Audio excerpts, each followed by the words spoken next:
Arratsaldeon, ongi etorriak ekitaldi honetara. Bienvenidos a este acto, sobre todo los que lo vais a seguir desde el campus de San Sebastián. Es la primera vez que en Deustoforum hacemos un acto con este despliegue técnico y espero que no sea la última. Y una bienvenida muy especial a nuestros invitados a esta mesa redonda. Dolores Rez, Francisco Pérez y Alberto García Erauzkin. Les quiero agradecer la disponibilidad para participar y para debatir, para dialogar. En el escrito que acompañaba la invitación a esta mesa redonda, que hemos titulado Retos actuales de la universidad, se indicaba cuál es el objeto que pretendíamos, y es muy sencillo. Es simplemente suscitar una reflexión sobre esta materia en el momento en que se encuentra la Universidad de Deusto, cuando inicia la elaboración del plan estratégico hasta 2018. Y reflexión que puede enriquecer este plan y que, y yo creo que no solamente corresponde a quienes tienen cargos de responsabilidad, sino en principio a toda la comunidad universitaria, ¿no? Indicaba en ese escrito que estamos ante una pequeña paradoja. Por una parte hay una serie de datos que parecen o que apuntan que nos encontramos ante un sistema universitario, ante una institución, la universidad, que ha superado con éxito una profunda remodelación o renovación, ¿no? Podemos remontarnos y decir que tenemos 800 años de historia, son 80 las universidades, con más de unos 230 campus, casi 1.500.000 alumnos, y se cursan 2.500 grados, 3.000 y pico másteres oficiales, 1.700 y pico doctorados, o estos son los datos por lo menos que ha utilizado el informe de la Comisión de Expertos nombrado por el Ministerio, que entregó su informe en octubre de 2013. ¿No? Además, hay una serie de proyectos de mejora impulsados por el Ministerio que en mayor o menor medida están dando resultados, ¿no? Y, sin embargo, no es esta la percepción que tenemos los universitarios, en muchas ocasiones los profesores, los investigadores y los alumnos, ¿no? Ni quienes la enjuician desde fuera como los empresarios. Entonces, no tenemos nada más que ver las opiniones que se publican para darnos cuenta que también suscita descontento, y es el propio Ministerio el que encarga un informe y el siguiente ministro encarga otro informe con la voluntad de lograr reformas, mejoras de calidad, de eficiencia del sistema universitario. Y si os fijáis, también apunta en este sentido que nos produce un cierto descontento la exigua presencia de universidades españolas en los rankings internacionales, ¿no? Y se nos plantean una serie o un conjunto de preguntas, aunque reconozcamos, y yo creo que hay que ser justo también en esto, que la universidad ha hecho un esfuerzo, que ha mejorado de forma importante, que está contribuyendo en la sociedad al desarrollo cultural, al desarrollo económico, al social del país, y a pesar de todo, aunque reconozcamos esto, se nos plantean cuestiones. Sin duda, yo creo que la crisis económica, con la escasez de recursos consiguiente, ha tenido como consecuencia poner de relieve más claramente ciertas insuficiencias de la universidad, y las ha aumentado, ¿no?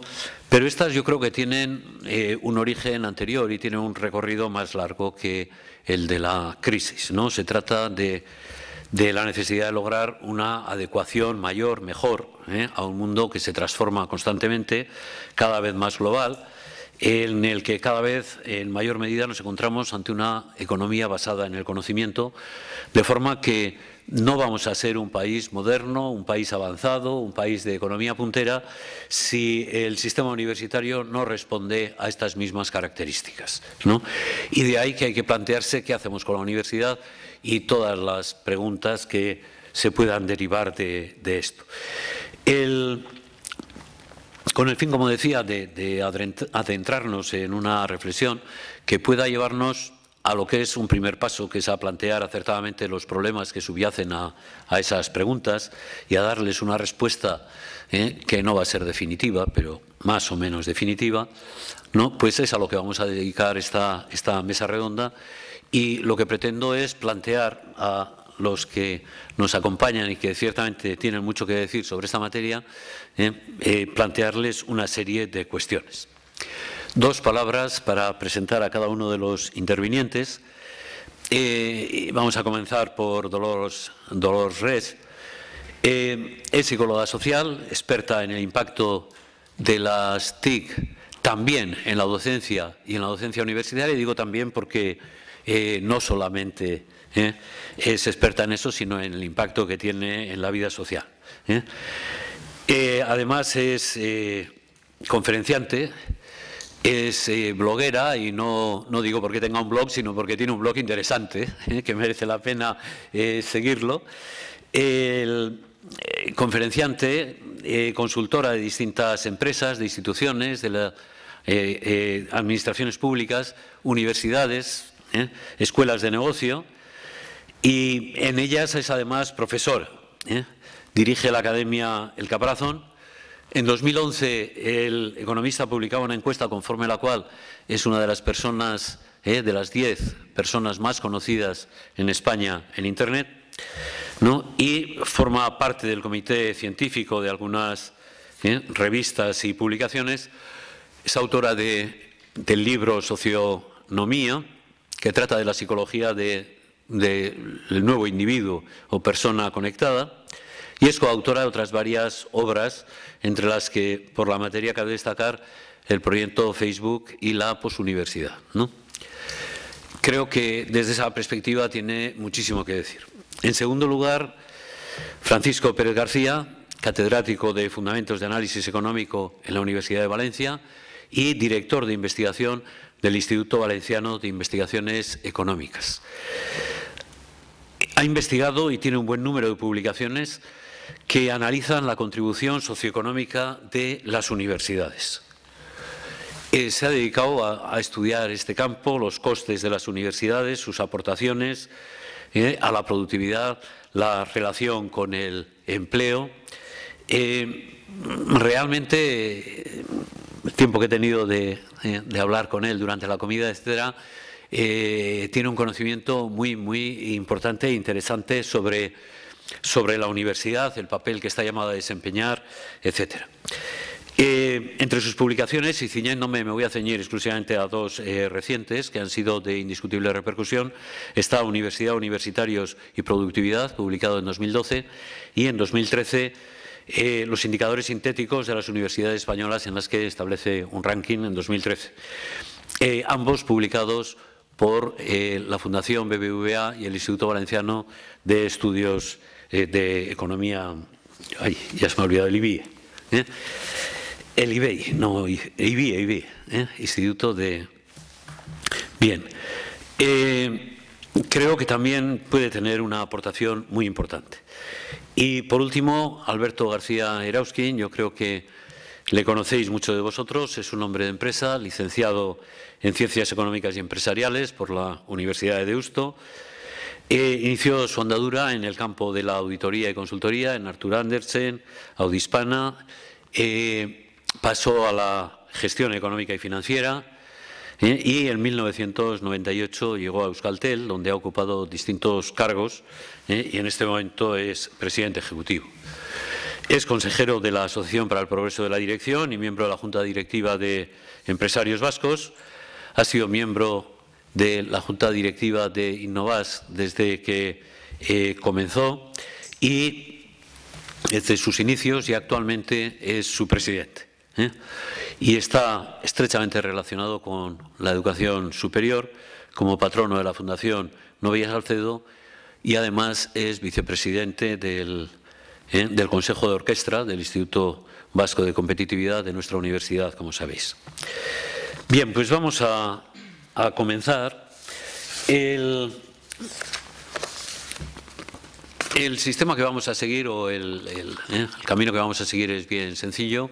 Yo les voy a dar la palabra para que en 10 minutos, no más de un cuarto de hora, hagan una exposición, centren los temas en relación con unas preguntas que yo les he pasado previamente, y luego iremos desgranando estas preguntas, comentando entre ellos, y al final dejaremos un espacio para que podáis dirigir las preguntas que consideréis oportunas a ellos.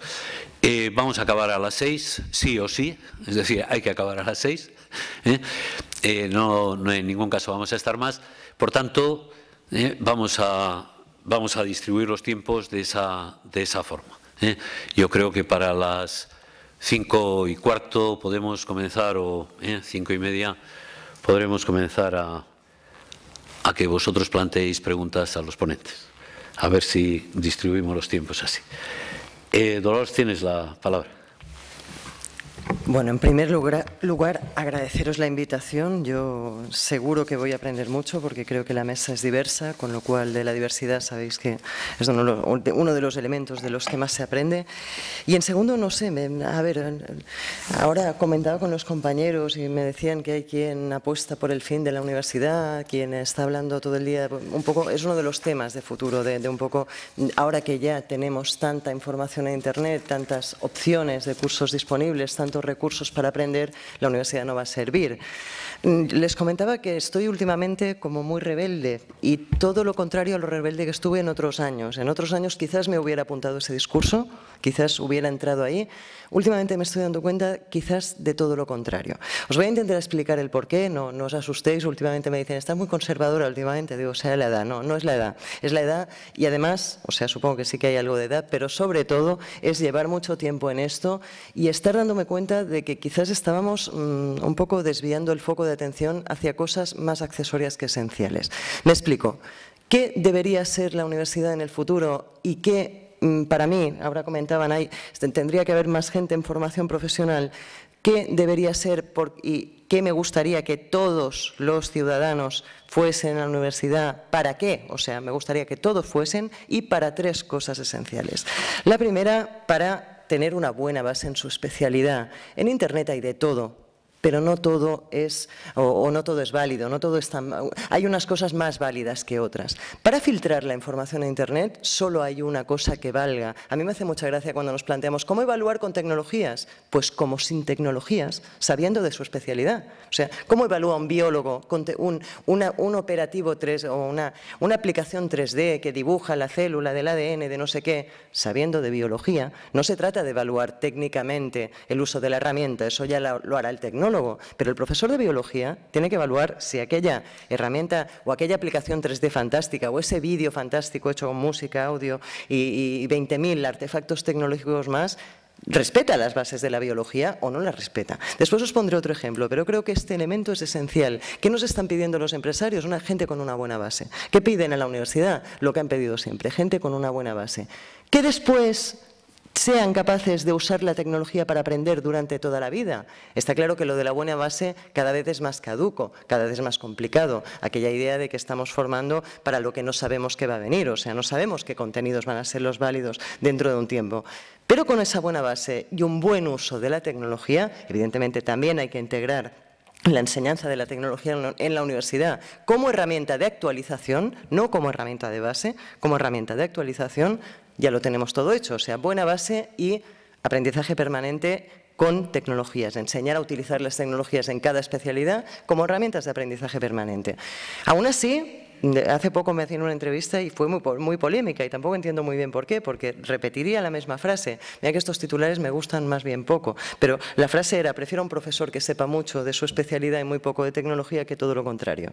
Alguien me decía, si no sabe de su especialidad y sabe de tecnología, podrá aprender de su especialidad. Perdona, pero no. Perdona, pero yo veo mucha gente que te dice soy muy buen psicólogo, empiezas a hablar y te das cuenta de los buenos psicólogos. Hace poco no sé qué me decías, yo soy muy buena psicóloga. Mira, me he leído hasta un libro de Jung, me decía.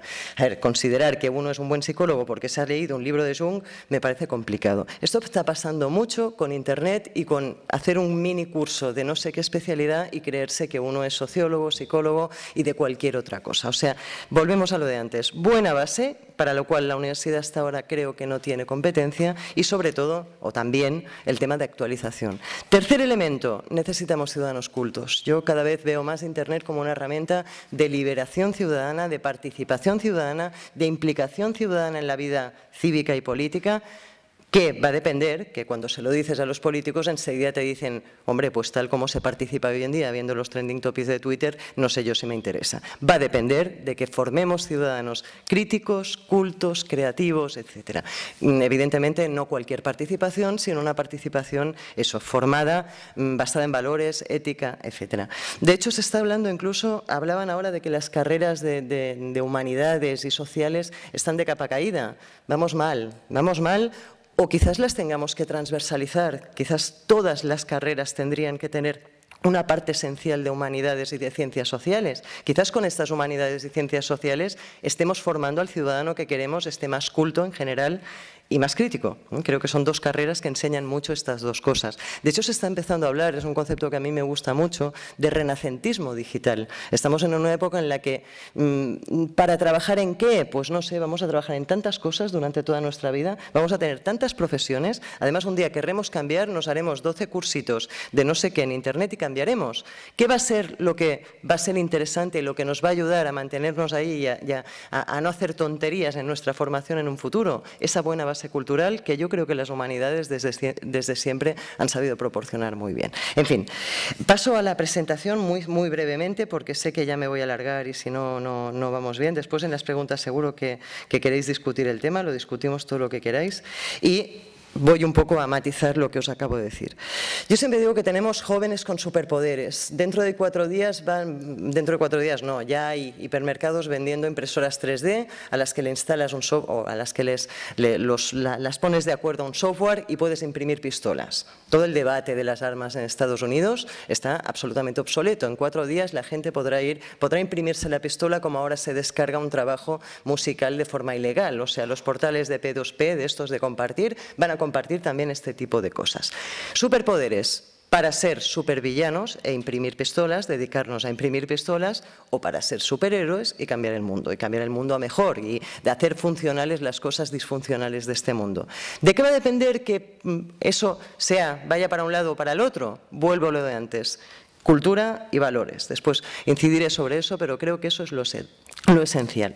¿Qué superpoderes tienen estos jóvenes? Inteligencia colectiva, información, evidentemente. Esto sería un poco el por qué digo que son superhéroes, Cultura y aprendizaje permanente en un estado ideal de cosas. La cultura sigo diciendo que la tiene que trabajar la escuela, la universidad, las instituciones formales.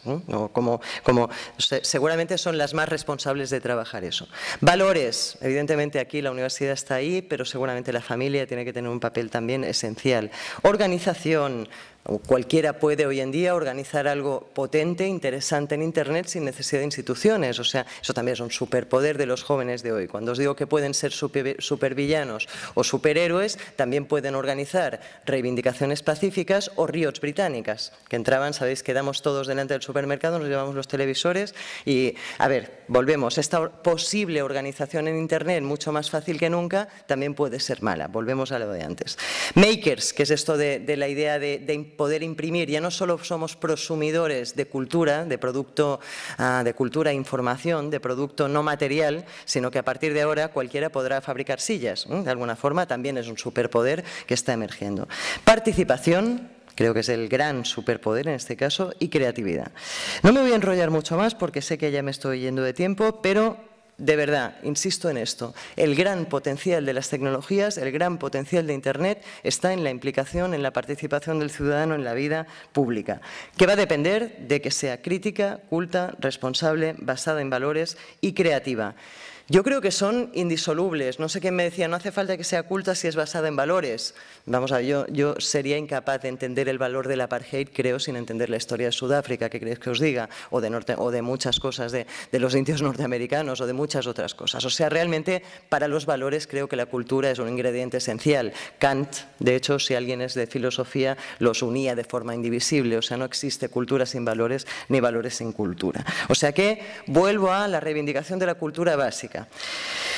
Crítica. el ser humano tiene 1000 sesgos. Yo cuando hablo de inteligencia colectiva, por ejemplo, no os explico esto que sería muy largo, pero cuando hablo de inteligencia colectiva siempre digo, iros a un Barça Madrid y recordad el concepto de inteligencia colectiva, no lo vais a encontrar por ningún lugar. O sea, en el fondo el ser humano también se deja llevar por las masas, tampoco es perfecto, también tiene sus sesgos cognitivos, sus malos funcionamientos cognitivos, la mayoría de las veces porque somos animales, porque no dejamos de ser animales, y eso es interesante empezarlo a trabajar desde pequeños. Si vamos a participar en la vida pública, vale la pena que no nos dejemos llevar por las masas, por ejemplo, como pequeño ejemplo, ¿no? Pero habría muchos otros que trabajar desde la escuela. Lo que os decía de las herramientas, evidentemente, claro que hay que formar en tecnologías. Las tecnologías van a ser, de alguna forma, el vehículo para el aprendizaje permanente que pretendemos, después de una buena base. Repito, y no me canso de repetir. Esta frase de aquí es muy buena: en tiempos de cambio los que aprenden son dueños del futuro y los que creen saberlo todo están equipados para un mundo que ya no existe. Yo creo que esto es esencial. Dejad que os explique, y acabo ya, porque sé que me estoy enrollando, ya voy muy fuera de tiempo, pero dejad que os explique este experimento, porque de verdad yo creo que es el que más me hizo cambiar de perspectiva y darme cuenta de que todo esto hay que mirarlo desde este punto, hay que verlo desde este punto de vista.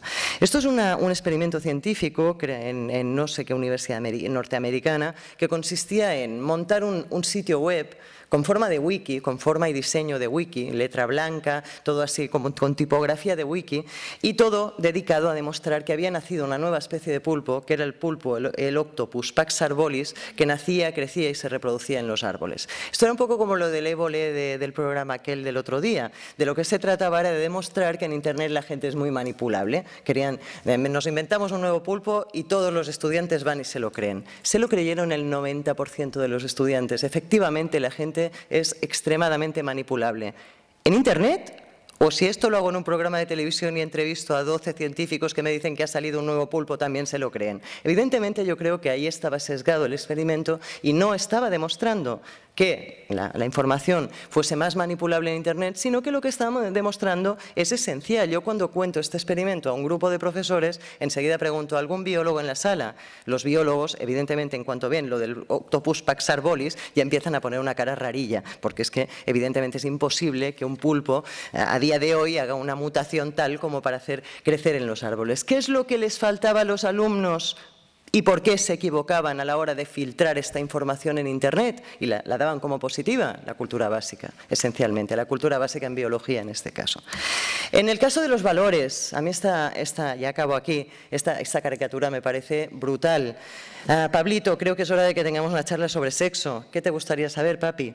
Es así, cualquiera que tenga hijos sabe que es así, no si yo ya lo sé todo, y además lo pone en Internet y lo saben todo.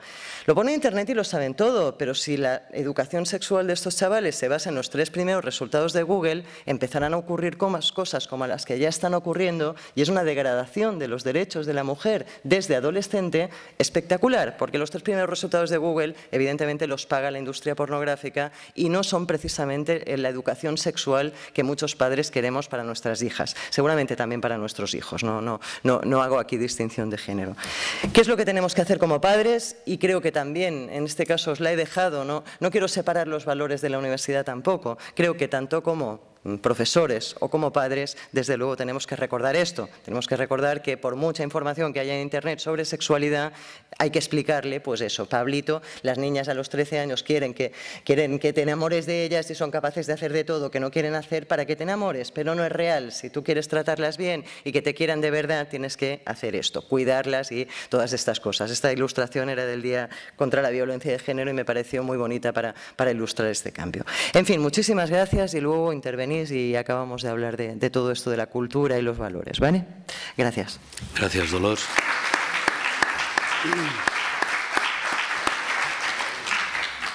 Bien, Francisco Pérez. Pues muchas gracias. Y en primer lugar, gracias a la Universidad de Deusto. Estoy encantado de estar aquí por primera vez. Y gracias a Juan Ignacio Echano por esta invitación a participar, a hablar de un tema que me interesa mucho con colegas de esta universidad.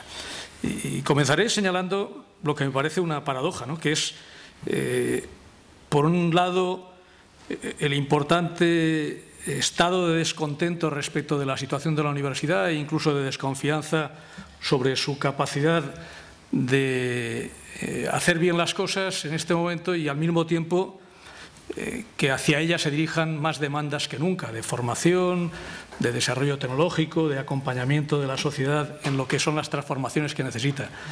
A mí esta paradoja me hace pensar que en realidad lo que pasa con la universidad es que se enfrenta a múltiples desafíos derivados de su creciente relevancia. Y esto significa enormes oportunidades, pero también enormes retos.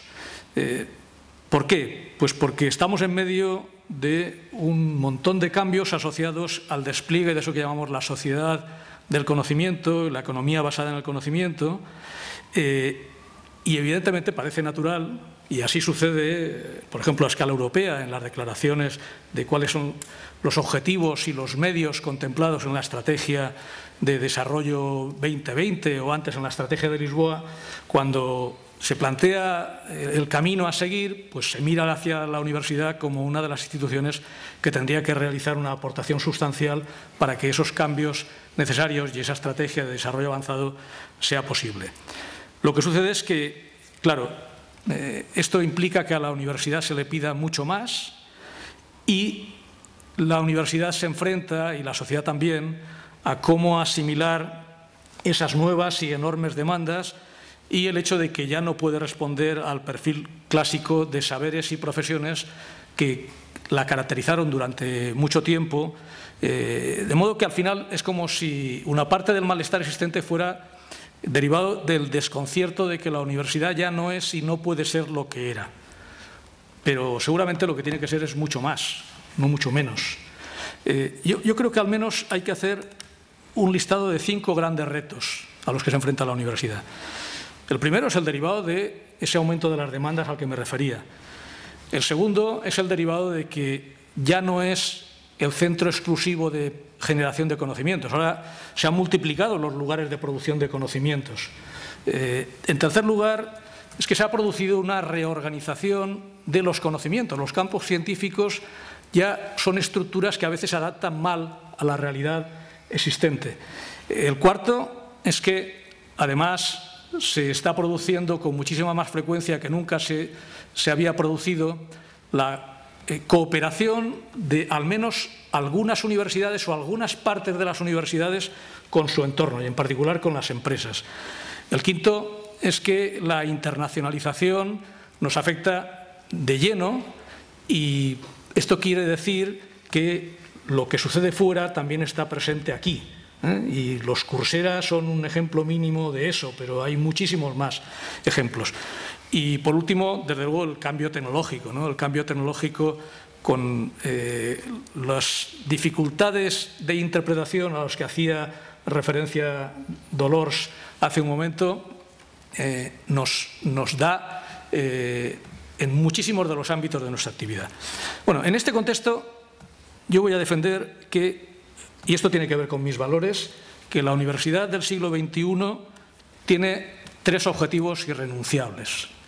El primero es ser motor de la sociedad del conocimiento, a través de sus 2 grandes líneas de actuación, que son la generación y la difusión del mismo.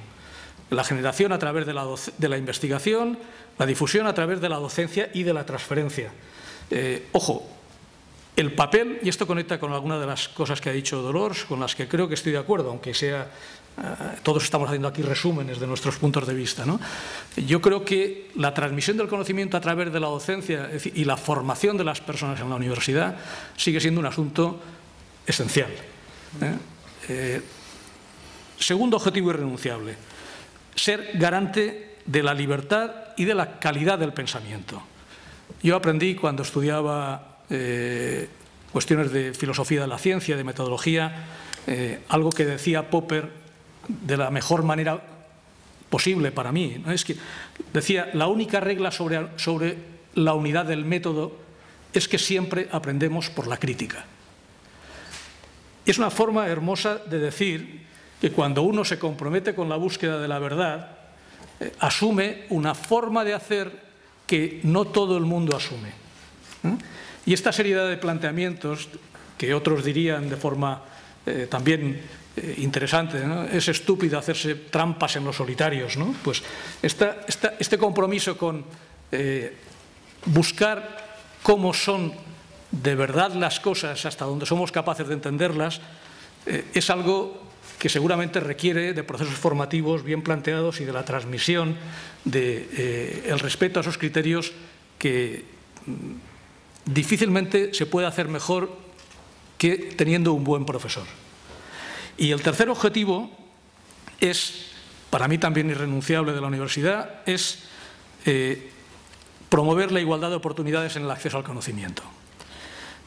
Yo creo que no es lo mismo que entender que el saber es fundamentalmente un bien público que entender que el saber es en buena medida un bien privado.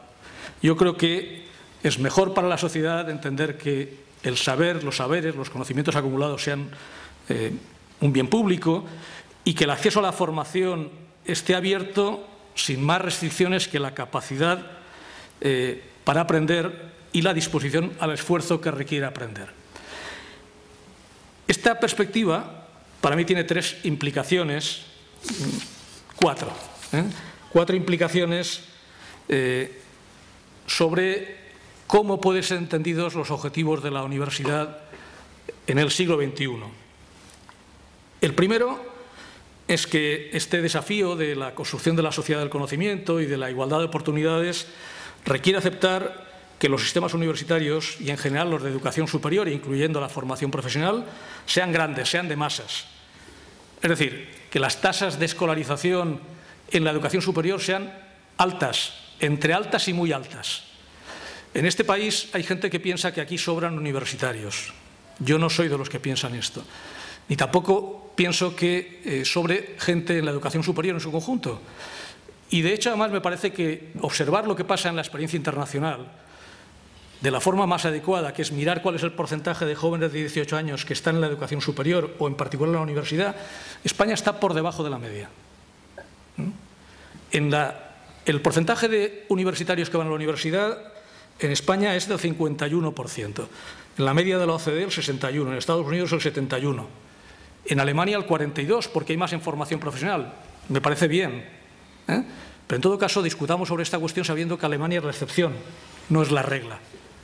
Segundo, yo creo que un sistema universitario muy grande requiere aceptar de manera natural que tiene que ser diverso, es decir, que tiene que haber instituciones con diferentes perfiles y es muy importante reconocerlo. En España tenemos una mala referencia, que es un diseño institucional del sistema universitario donde todas las universidades se presentan como si fueran iguales, de talla única, y se adapta mal a las medidas de cada universidad. Primero, no en todas es igualmente relevante la actividad investigadora, pero esto también pasa en el mundo. Si consideramos las universidades de Europa y de Estados Unidos, las juntamos, en uno de nuestros trabajos está hecho el cálculo, las más investigadoras producen el 50% de los resultados de investigación y forman solo al 20% de los estudiantes. Por tanto, en el otro trozo se forma el 80% y también se produce el 50% de la investigación. La intensidad investigadora no es comparable. En España, el 50% de la producción investigadora está concentrada en universidades que solo representan un tercio de la actividad docente. Pero esto en sí mismo no es ni bueno ni malo. Lo importante es saber qué es cada uno. Y quien dice este ámbito de la especialización puede decir otros muchos, de campos científicos, de importancia de la transferencia, etcétera, etcétera. En transferencia todavía hay más diferencias. Evidentemente, este reconocimiento de la diferenciación es fundamental para otra cuestión que me parece muy importante. Es fundamental evaluar los resultados. Hablamos demasiado de recursos y demasiado poco de resultados. Pero los resultados no pueden ser evaluados con independencia de cuáles son los objetivos y cuál es la especialización. Por tanto, sin lo primero difícilmente podremos hacer bien lo segundo. Pero para evaluar los resultados, además, hacen falta herramientas de las que disponemos poco y me alegra que me inviten a discutir sobre esto en el horizonte de elaboración de un plan estratégico. Es muy importante disponer de sistemas de información bien construidos, donde las variables, los indicadores, sepamos lo que significan, por qué los elegimos, qué representan y cómo nos comparamos en base a ellos. En segundo lugar, es muy importante que la información elaborada sea difundida, es decir, la transparencia externa e interna. En este terreno, mi impresión es que nuestra situación es de debilidad, pero al mismo tiempo de avances importantes. Hay un movimiento en los últimos 10 años bastante notable en la generación de información y en la sensibilización de los equipos directivos de las universidades españolas en esta dirección. Nosotros hemos elaborado efectivamente un ranking, pero lo hemos hecho con datos que no hemos pedido a las universidades. A ninguna universidad hemos pedido datos. Los hemos ido recogiendo de bancos de datos que existen y los hemos analizado y filtrado.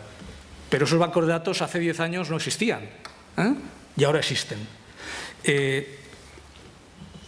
Por tanto, este es un terreno en el que se ha avanzado y hay que seguir avanzando. Y de lo que ya sabemos se desprende que también hay razones para, al mismo tiempo que nos preocupamos de lo que podríamos hacer mejor, comprobar que hay ámbitos en los cuales se ha mejorado mucho. Por ejemplo, en el ámbito de la investigación, el sistema universitario español produce en estos momentos el 3% de la producción científica mundial. Y como algunos piensan que sí, se produce mucho, pero habrá que ver la calidad, bueno, en CITAS, que es un indicador de calidad, representa el 4%. Nuestras exportaciones de bienes y servicios representan el 2% del comercio internacional. Por tanto, ojo con a ver con qué nos comparamos, ¿no? Pero por otra parte, también me parece relevante advertir de que esta cuestión, cuando hablamos de un sistema universitario grande que da respuesta a transformaciones sociales, etcétera, es muy importante seguir a los líderes y comprobar por qué lo hacen bien los mejores, pero no solamente importan los mejores. El área del triángulo es base por altura, dividido por 2. La altura ayuda a tener un área mayor, pero la base importa mucho. Y la base del sistema universitario ha aumentado y comparado, yo lo digo sinceramente, yo ya tengo cierta edad, yo creo que el sistema universitario en el que vivo, todavía como profesor en activo, es muchísimo mejor que el sistema universitario en el que me formé, muchísimo mejor. Bueno, y para ir terminando, en esta visión y en esta definición de objetivos, ¿qué posición debe ocupar la palabra competir? ¿Hay que competir? A mí me parece que sí. Pero ¿qué quiere decir competir en nuestro ámbito? Bueno, sobre eso es sobre lo que habría que discutir, ¿no? ¿Cómo se definen los objetivos y los resultados? Yo creo que competir pasa por reconocer la calidad, identificar los resultados buenos y diferenciarlos de los que no son tan buenos, incluso de los que son deficientes, y valorar a partir de qué recursos se han conseguido esos resultados. En este sentido, cuando se dice que no hay universidades en los 200 primeros lugares del ranking de Shanghái, yo aconsejo leer un documento escrito por Salmi sobre las universidades globales. En ese documento, promovido por el Banco Mundial, se identifican las características de esas universidades que aparecen en los primeros lugares de los rankings. Y cuando uno lo repasa, cuanto a volumen de recursos disponibles, capacidad de atraer y retener talento, criterios de selección del alumnado y del profesorado, importancia de los estudios de grado y de posgrado y liderazgo, uno se encuentra con que, evidentemente, seguramente, esa es una liga que es muy difícil jugar desde las actuales condiciones de las instituciones de nuestro país. Bueno, para acabar, yo creo que para saber cuáles son nuestras posibilidades de competir, hay que saber a qué estamos jugando. ¿A qué estamos jugando? Si utilizamos símiles deportivos, para empezar, sepamos si estamos jugando a un deporte o a otro. y saber en qué liga queremos o podemos competir. Todo esto requiere hacer un trabajo que las instituciones universitarias deben tener muy presente en el ámbito de los datos y de las métricas. Sin eso será difícil que podamos pasar de estas discusiones un tanto vaporosas en las que a veces, cuando uno podría pensar que hemos avanzado mucho, en cambio parece que la opinión es que estamos peor que nunca, será difícil que pasemos de ahí a una valoración mínimamente objetiva del avance o del retroceso. Y nada más. Muchas gracias. Gracias.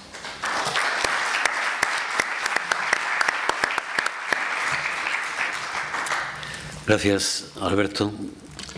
Bueno, pues voy a empezar por decir que esa especie que has dicho de pulpo en el árbol no existirá, Dolores, pero pulpo en el garaje sí, que soy yo ahora mismo, que me siento un poco pulpo en garaje, porque al lado de estos expertos pues me siento un poco profano, ¿no? Antes que nada, Arratsaldeon guztioi y Arratsaldeon Donosti, Marijo Aranguren, directora general de orquesta, un saludo especial, que te veo por ahí en pantalla. Bueno, como yo soy un profano, voy a empezar con una cosa profana, que es que estamos en la Universidad de Deusto, yo soy un antiguo alumno y cada día que pasa aprecio más a la Universidad de Deusto. Así que como uno de los valores es el orgullo de pertenencia, yo creo que tenéis que estar orgullosos de ser profesor de la Universidad de Deusto porque sois una muy buena universidad y el que diga lo contrario es como la tónica que la ha probado poco, ¿vale? O sea que vamos a empezar por ahí. Bueno, yo solamente voy a hablaros de algunas ideas que he aprendido sobrevolando estos días, como sabía que iba a estar con dos expertos, con tres, pues, y con unos cuantos que estáis aquí, pues, y cuantas, pues, de lo que he leído rápidamente y a las ideas que me han llamado la atención y casi como si fuera una carta a los Reyes Magos, ¿qué me gustaría a mí que fuera la universidad o que la universidad mejorara o fuera mejor, si lo es ya, en alguno de los aspectos que voy a comentar?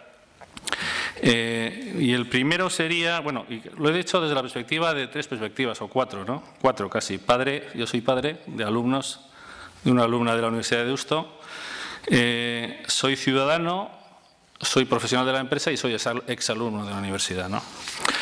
Y lo primero que diría, si tuviera que hacer una especie de carta a los Reyes Magos, es que me gustaría que la educación universitaria, que seguramente tiene, la del siglo XXI tiene los mismos retos que la educación global, ¿no? Es que llegara a ser global, lo ha comentado antes Francisco, ¿no? Entendido por global una educación que permita aprender de las mejores prácticas en cualquier sitio del mundo y utilizando las tecnologías que tenemos videoconferencia como estamos utilizando hoy, tenemos canales de internet, tenemos blogs de profesores y alumnos, tenemos redes sociales.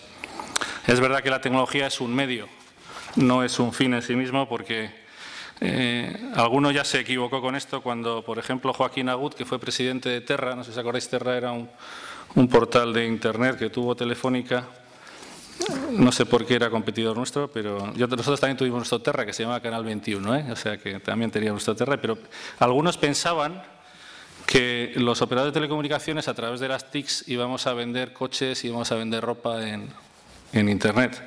Y Joaquín Agut, viejo conocido, decía que aspiraba a que Terra fuera el primer vendedor de coches Ford en la red. Bueno, si alguna vez se venden coches Ford en la red, que creo que se venden pocos, pero se venden, será Ford la que más venda. O sea que las TICs tienen que ser un medio, no un fin. Tenemos que adaptarnos. Es un medio tan claro como que, fijaros que aquí estamos 3 décadas distintas de edad. Bueno, a Dolores el papel no le hace falta. A mí sí, aunque lo he impreso por ordenador. Y Francisco se ha traído sus notas manuscritas que yo las he pasado al ordenador. Es decir, que cada uno hemos utilizado las TICs como nos ha dado la gana y no ha tenido que ver con la calidad de lo que hemos dicho, sino simplemente ha sido el medio utilizado de manera distinta. Bueno, esa era la primera idea. La segunda, que a mí me gustaría que la universidad fuera, y esto es más difícil porque no depende solo de la universidad, que consiguiéramos democratizar el acceso a la universidad en el sentido de la oportunidad de reducir diferencias económicas y sociales porque todo el mundo tiene acceso. Pero también al revés, antes lo comentábamos de que cuando escribía esto pensaba que tendríamos que ser capaces de poder decir a gente que está en la universidad, tú no, otra cosa, haz otra cosa, pero esto no. ¿Y eso cómo lo hacemos, verdad? Veo que hay alguien que está de acuerdo conmigo. Creo que eso también es un reto importante. El tercero es, hombre, a mí me gustaría que la universidad fomente la creatividad y la iniciativa y la inspiración de las personas. Quizá, no soy un experto, pero quizá los Bolonias y estos sistemas de este tipo van un poco en esta dirección. Pero es muy importante que seamos capaces de desarrollar proyectos innovadores y no solo con las tecnologías, sino nuevas formas de motivar, ¿no?, a los alumnos. Aprender puede ser divertido, ¿no?, entretenido como mínimo. Entonces, eso creo que es un reto que tiene la universidad.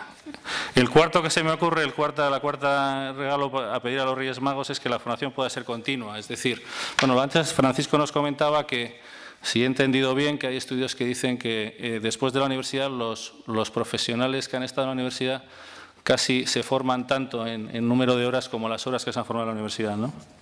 Bueno, eso yo creo que es muy importante y que seguramente se puede mejorar atendiendo a los nuevos retos que se están planteando. El quinto que se me ocurre, y voy muy rápido, es la colaboración de la universidad con el sector privado. Yo creo que el sector privado somos injustos con la universidad.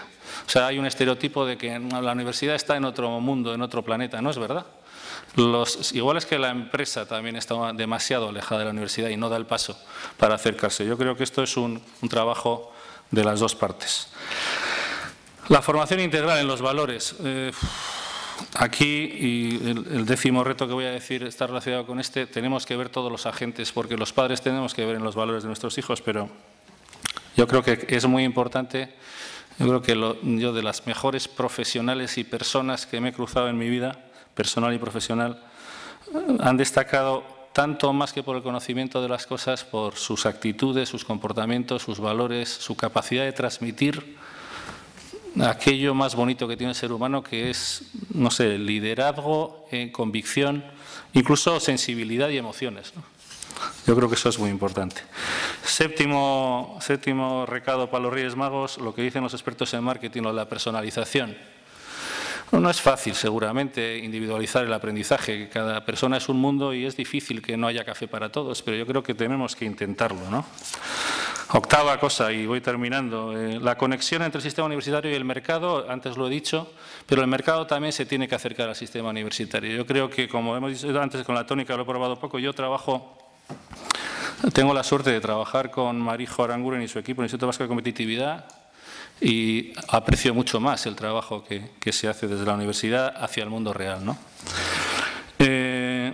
Noveno y penúltimo, la educación universitaria 2.0 a partir de métodos innovadores que evidentemente permiten un aprendizaje más activo, más interactivo.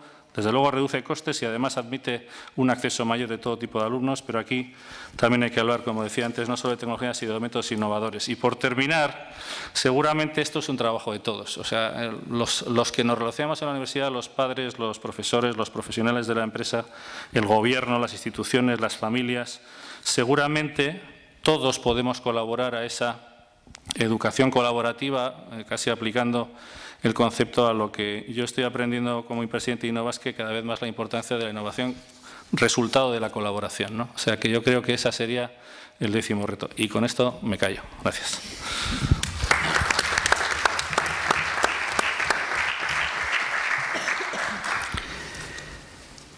Bueno, tras esta presentación que habéis hecho cada uno de los tres, yo creo que habéis dado algunas pinceladas sobre las preguntas que yo os iba a plantear, como es lógico, y que os pasé de antemano para centrar un poco las cuestiones.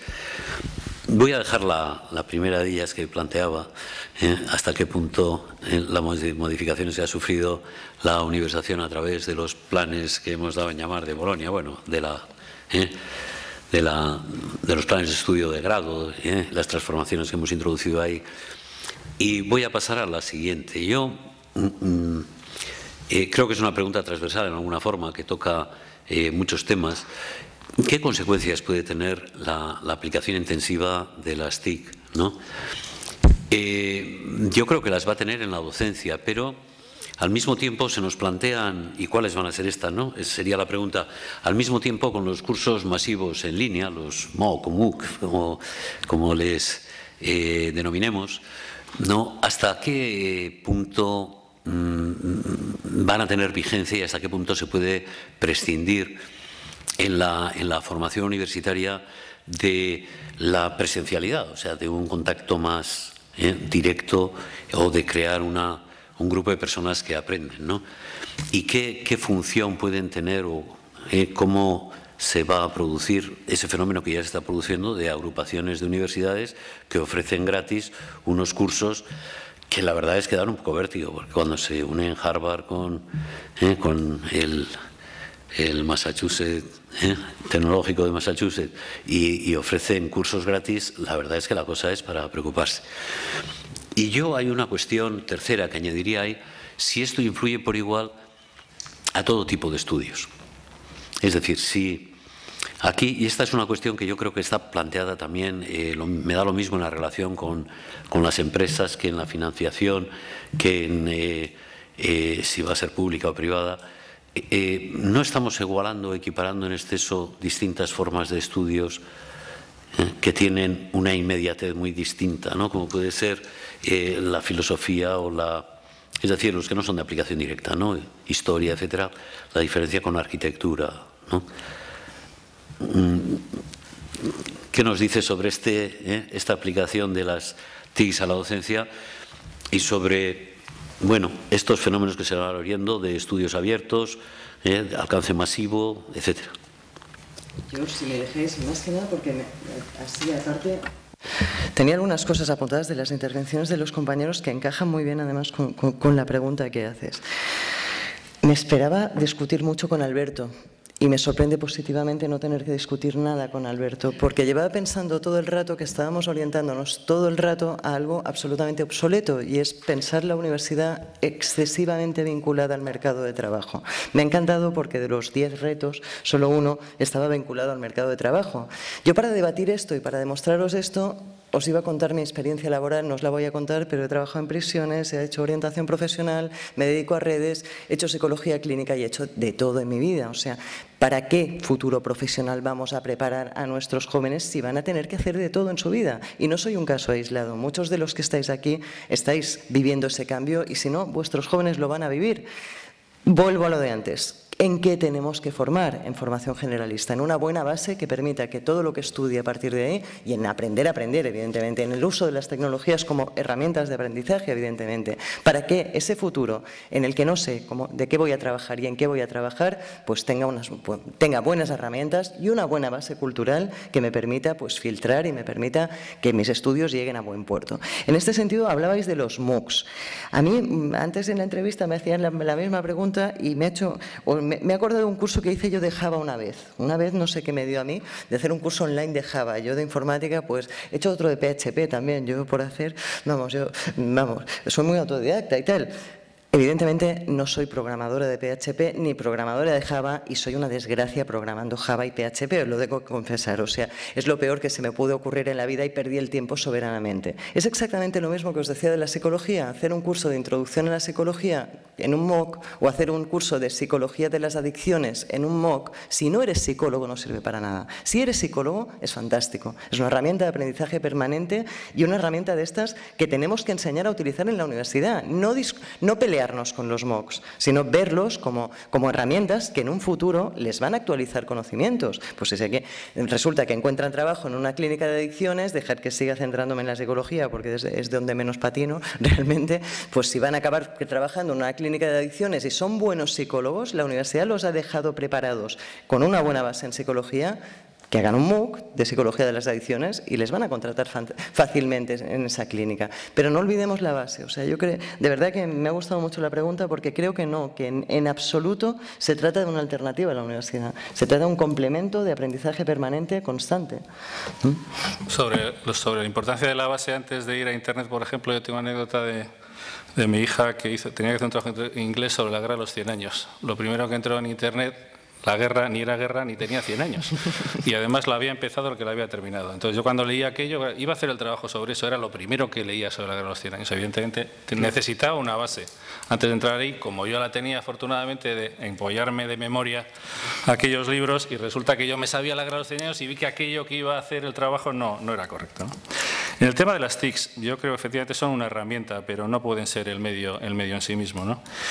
Me ha llamado la atención lo que has dicho de los cursos gratis y tal. Yo que estoy en un sector en que anunciamos muchas cosas gratis, al final siempre cobramos por algo, ¿no?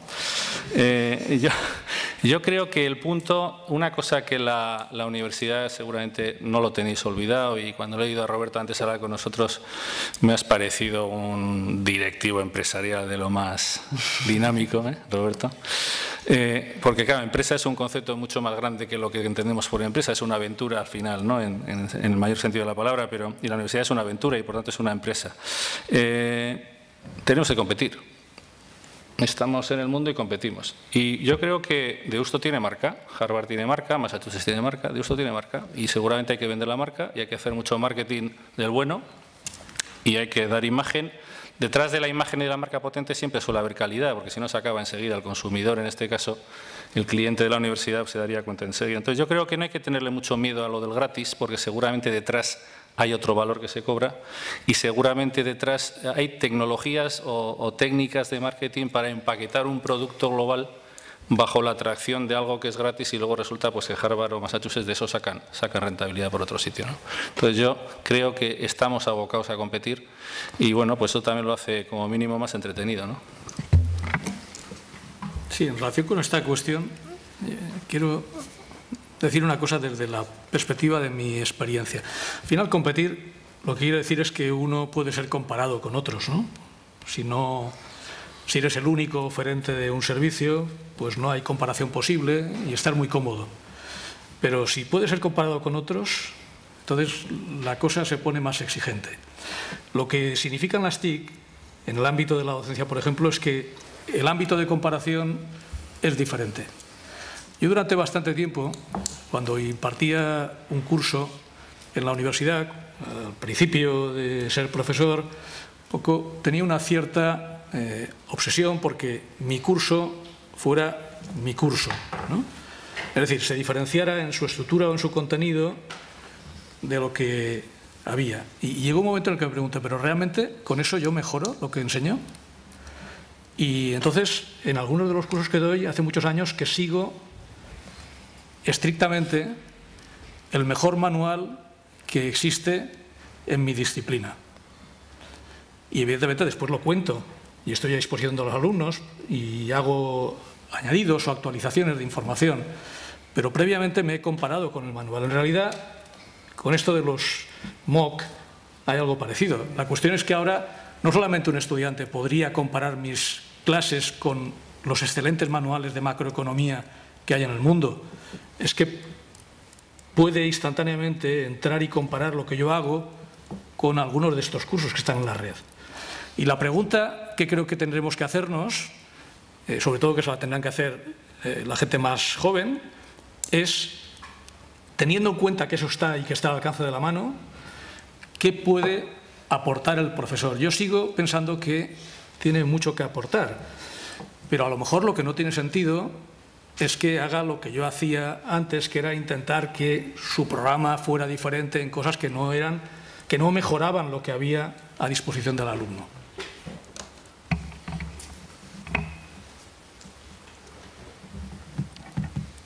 Bien, vamos a desmitificar lo de las TICs a este paso. No, a mí me ha llamado la atención, repasando datos, la presencia tan intensa que tienen las universidades españolas en cursos online, etcétera. Estamos a la cabeza de Europa. A mí es una cosa que me ha resultado sorprendente. Somos de los países que más utiliza este sistema de enseñanza, ¿no? Y también me ha sorprendido la afirmación que hacen desde el Instituto Tecnológico de Massachusetts de que en la línea que vosotros decíais, ¿no? que el acceso a la información, ¿no? a través de la red es muy importante para dar unos pasos, pero que luego hay que tener un aula en el que se experimenta, se trabaja conjuntamente, etcétera, ¿no? Que sí me ha sorprendido y en ese sentido no hay diferencias, ¿no? Y hay otro tema que yo creo que Y otra pregunta que os planteaba, que yo creo que sí nos va a obligar a pensar en la universidad. Yo creo que sí estamos un poco acostumbrados. ¿Qué es la universidad? Pues eso que hay en casi todas las capitales de provincia, ¿no? Y que es más o menos igual en todos los sitios, ¿no?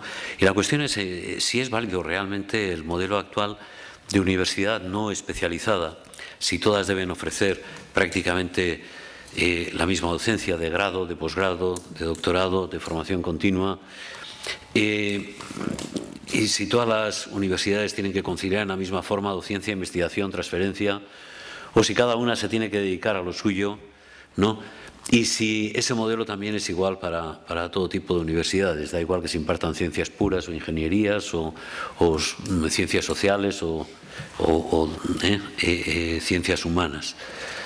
¿Qué opináis al respecto? ¿Cómo podríamos perfilar un poquito en mayor medida que lo que habéis dicho antes al respecto? Seguimos el orden que queráis. No... Yo, siguiendo con mi discurso, creo que el problema es la formación continua. Y creo que la universidad como base creo que es indiscutible.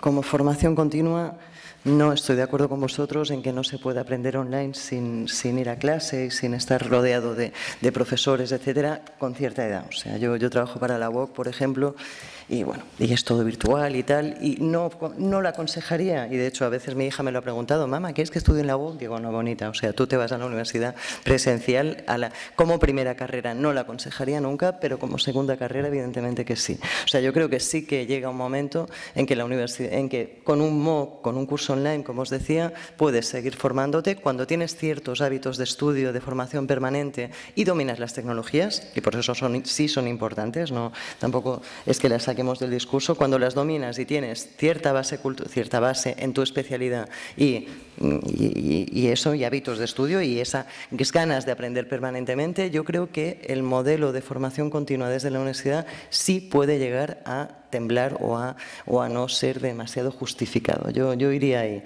Más que nada que es que realmente es tanto lo que vamos a tener que aprender durante toda la vida, y ahí lo salvaría. Es tanto que me sirve que haya formación continua en la universidad, me sirven los MOOCs, me sirven las redes sociales como fuente de información y conocimiento, todos los recursos son bienvenidos. Desde ese punto de vista, sí. Como exclusiva, como la justificación de los títulos de posgrado, de formación continua, etcétera, yo creo que cada vez menos.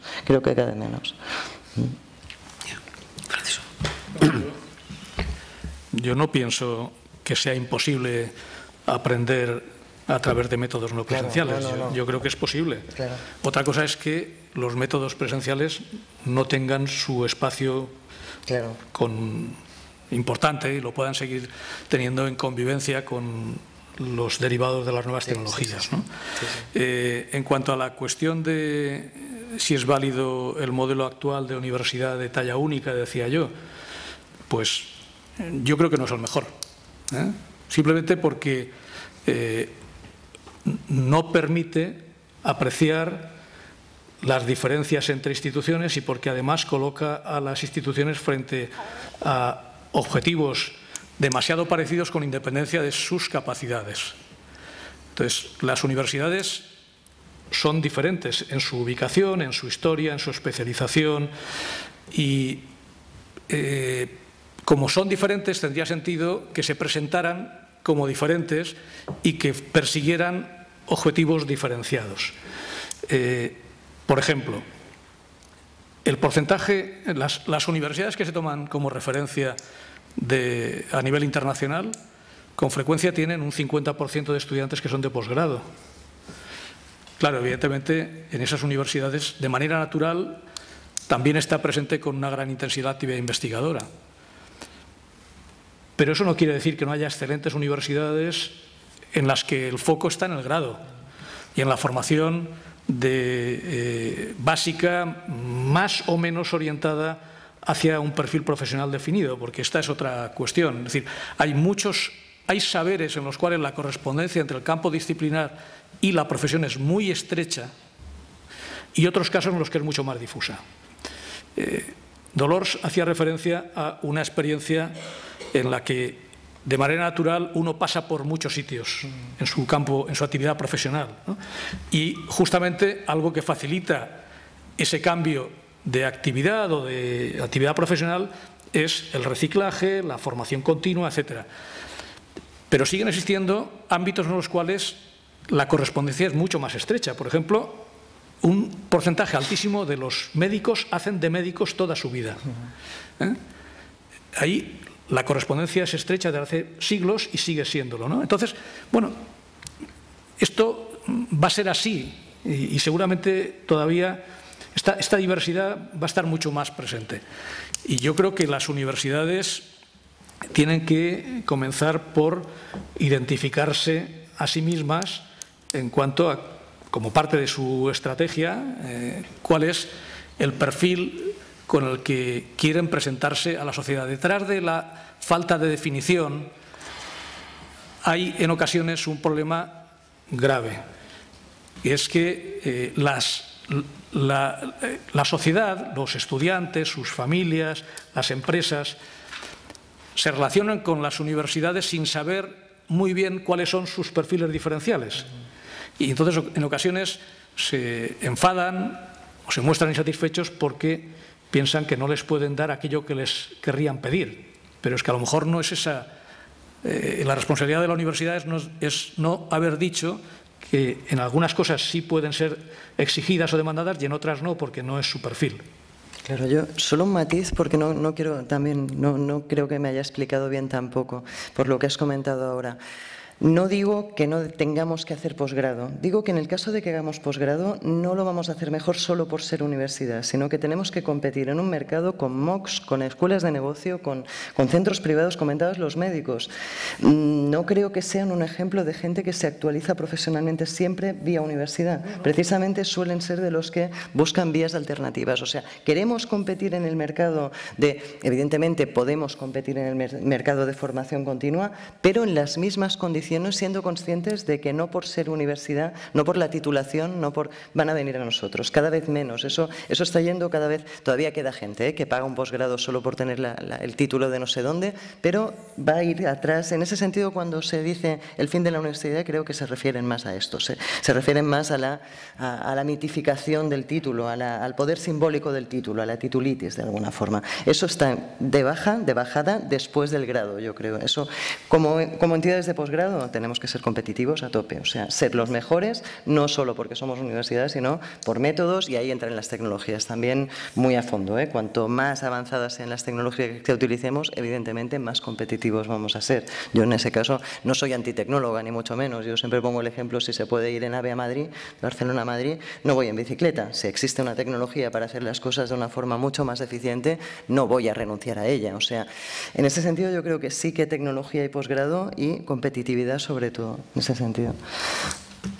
Bueno, yo, por asimilar también a la estrategia de países o de empresas, pues ahora mismo en Europa sabéis que a los países se les está hablando de que desarrollar, se les ha hecho la propuesta además para repartir los fondos europeos de la estrategia de especialización inteligente, ¿no? Que más o menos quiere decir especialízate de forma inteligente en lo que sabes hacer bien y eres competitivo.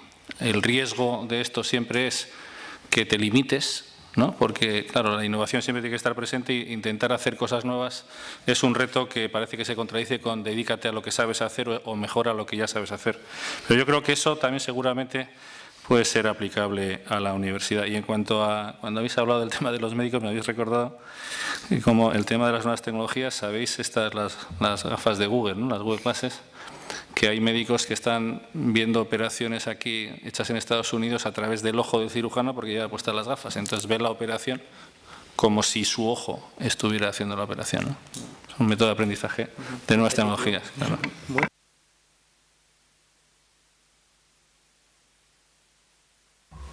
Claro, si esto es así. Yo me acuerdo de una frase, lo de identificarse a sí mismo, que has dicho tú, Francisco. Yo me acuerdo de una frase que decía el decano de SADE, ¿no? Que tenemos que tener claro que nuestro ADN es el estudio del derecho junto a la economía, etcétera, ¿no? O sea, en esa línea nos podríamos encontrar con perfiles distintos claramente en las distintas facultades o universidades que no estén completas, ¿no? Más discutido yo creo que es, ¿no? Y antes comentabas que también creo que discutisteis vosotros a la hora de hacer los rankings, no la incidencia que tiene que tener en un centro universitario la dedicación a la docencia y a la investigación, ¿no? Cómo, si se puede tener una docencia destacada, con qué porcentaje de investigación hay que contar para poderla impartir, ¿no? Que eso probablemente no será lo mismo tampoco en grado y en posgrado, ¿no? ¿A qué conclusiones llegasteis vosotros a la hora de hacer ese estudio? ¿Nos podrías ilustrar algo, Francisco? Yo creo que la cercanía de la docencia a la investigación es una condición indispensable para que el docente sepa que lo que está transmitiendo está cerca de la frontera del saber. Por tanto, si el docente no tiene esta proximidad, difícilmente podrá actualizar sus conocimientos cuando los transmite. Ahora bien, en realidad esto se puede practicar con muy diferentes grados de intensidad.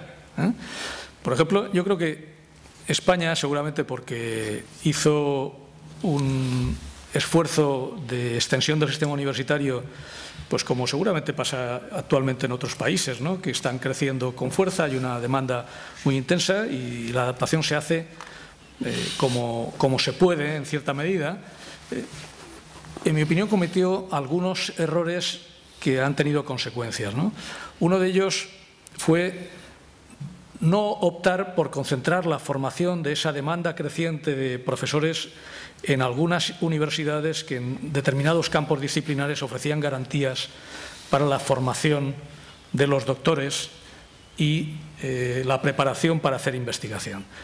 Entonces, lo conozco de buena tinta por haberlo experimentado directamente, ¿no? Es decir, hubo mucho autodidactismo en la preparación de muchos profesores de muchas universidades nacidas en los años 80 o crecidas en los años 80 y 90. Entonces, si uno mira qué porcentaje de las universidades y dentro de las universidades, qué porcentaje de profesores realmente son investigadores, se encuentra con que es un porcentaje que no llega al 50%. Hay datos sobre esto en las universidades públicas. Por ejemplo, solo el 42% de los sexenios potencialmente obtenibles han sido acreditados. Ojo, se podría ser más pesimista todavía. Entonces, vamos a ver, ¿esto quiere decir que ese porcentaje elevado de profesores que no son investigadores no hacen bien su labor docente? No. Pero conviene que se sepa cuál es su verdadera actividad, ¿no? Y convendría que hubiera sistemas también de reconocimiento de la calidad de la docencia para que, de las personas y de las instituciones. Entonces, yo creo que los mix pueden ser muy variables y no hay una regla. Lo más perjudicial para mí no es que la combinación sea diferente, es que lo tratemos todo como si fuera lo mismo.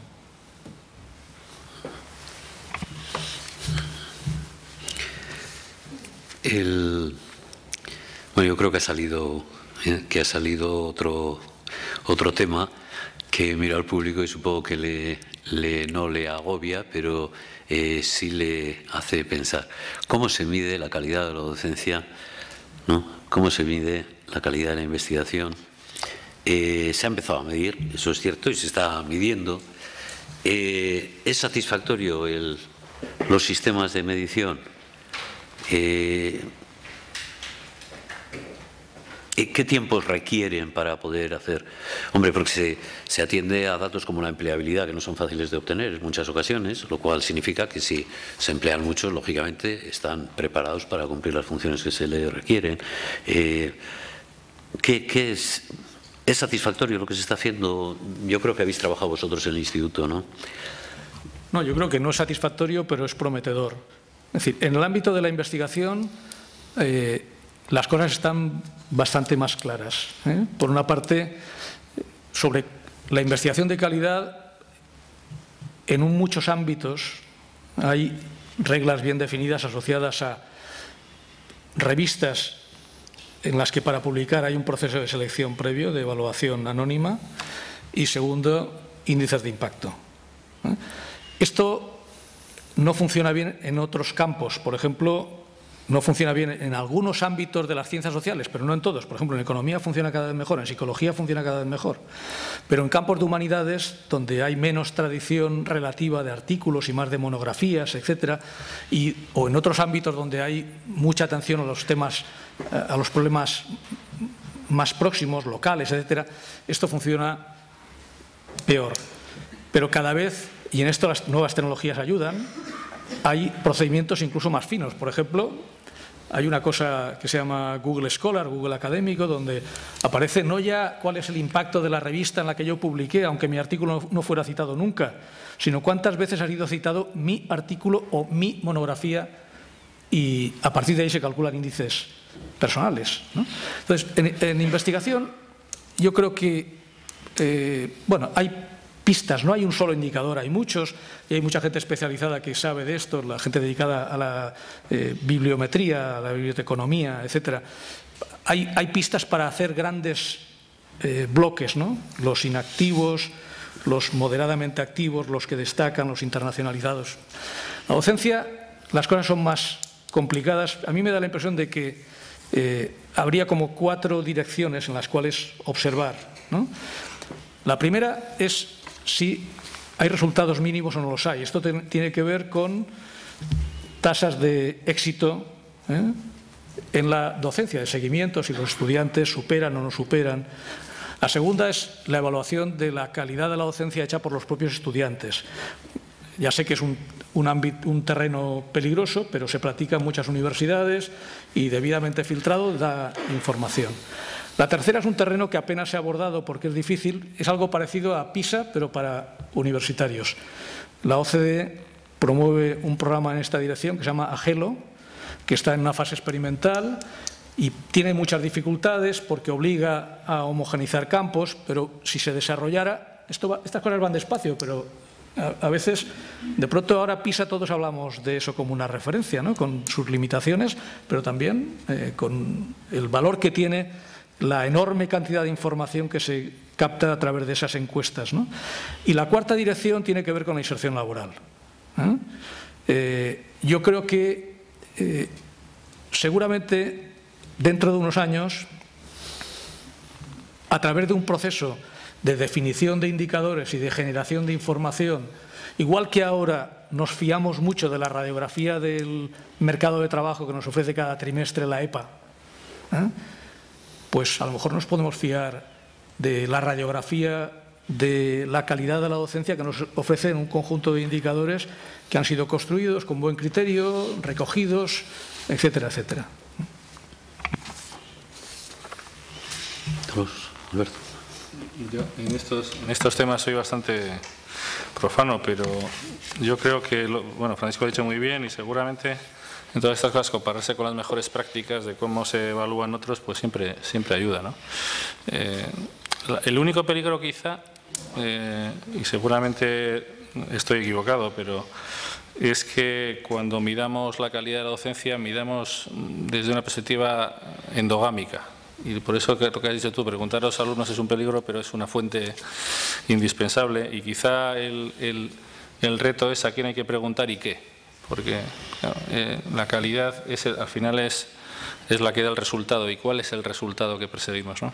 La empleabilidad es una cosa, pero no es solo, porque además la empleabilidad puede depender incluso del valor que tenga la marca de la universidad para el primer empleo, y a partir de ahí hay mucho camino recorrido. Tú antes has comentado del problema, o no sé quién ha comentado, creo que ha sido Roberto, de los universitarios que acaban y no empiezan a trabajar, y su deterioro relativo respecto a los que vienen detrás es muy importante. Entonces yo creo que encontrar los indicadores que midan todos los elementos finales del resultado es muy importante, pero de eso no entiendo mucho. Yo creo, sí. Solo una cosita que añadiría, porque aparte, bueno, a ver, evaluar eso, la calidad, significa que estamos suponiendo que siguen existiendo estándares, y yo creo que es que el cambio de paradigma es tal que el mejor trabajador no es el que es igual a los demás, sino el que es distinto a los demás. ¿Cómo medimos eso y cómo evaluamos eso? Es complicado, pero yo creo que hemos pasado, y que uno de los grandes cambios de la era Internet, de la sociedad digital, le llaméis como la llamáis, de la sociedad del conocimiento, es esta ética desde Ken Robinson como gran teórico de educación a, dejadme que os lo diga, incluso la cultura popular vía Lady Gaga dicen lo mismo, be yourself, o sea, vas a ser alguien en esta vida si explotas lo que te hace distinto, no si explotas lo que te hace igual. Si seguimos evaluando bajo estándares, no vamos bien, porque es que realmente creo que cuando hablamos de Steve Jobs, cuando hablamos de todos estos, yo creo que lo que es indiscutible es que eran diferentes. En el caso de Steve Jobs, en otros casos no. Explotar el talento individual complica muchísimo el tema de la evaluación de la calidad docente, yo creo. En fin, lo dejo ahí, no profundizo, pero yo creo que hay que tenerlo en cuenta también. Dejando de lado ese aspecto que probablemente hay que tener en cuenta, es decir, aunque yo creo que es un poco, afecta más a las personas que reciben que al sistema que tienes para poder impulsar a las personas, y lo que hay que hacer es asegurarse que pueden brotar ahí personalidades dispares, ¿no? Claro. Pero yo me voy a animar un poco, creo que de estos índices en la universidad se están evaluando, aquí en la universidad se están evaluando casi todos, con lo cual, bueno, me quedo un poco tranquilo, ¿no? Yo no sé, quedan varias cosas. Yo no sé si tenéis deseo de intervenir, de hacer preguntas. Sí, hay preguntas por allí. ¿Podéis pasar, por favor, el primero que ha levantado la mano? No. Decís, por favor, sí. Decís, por favor, quiénes sois, porque no os conozco por desgracia. Yo es que, como has comentado lo del tiempo, sí, pues ya lo siento, soy profesor.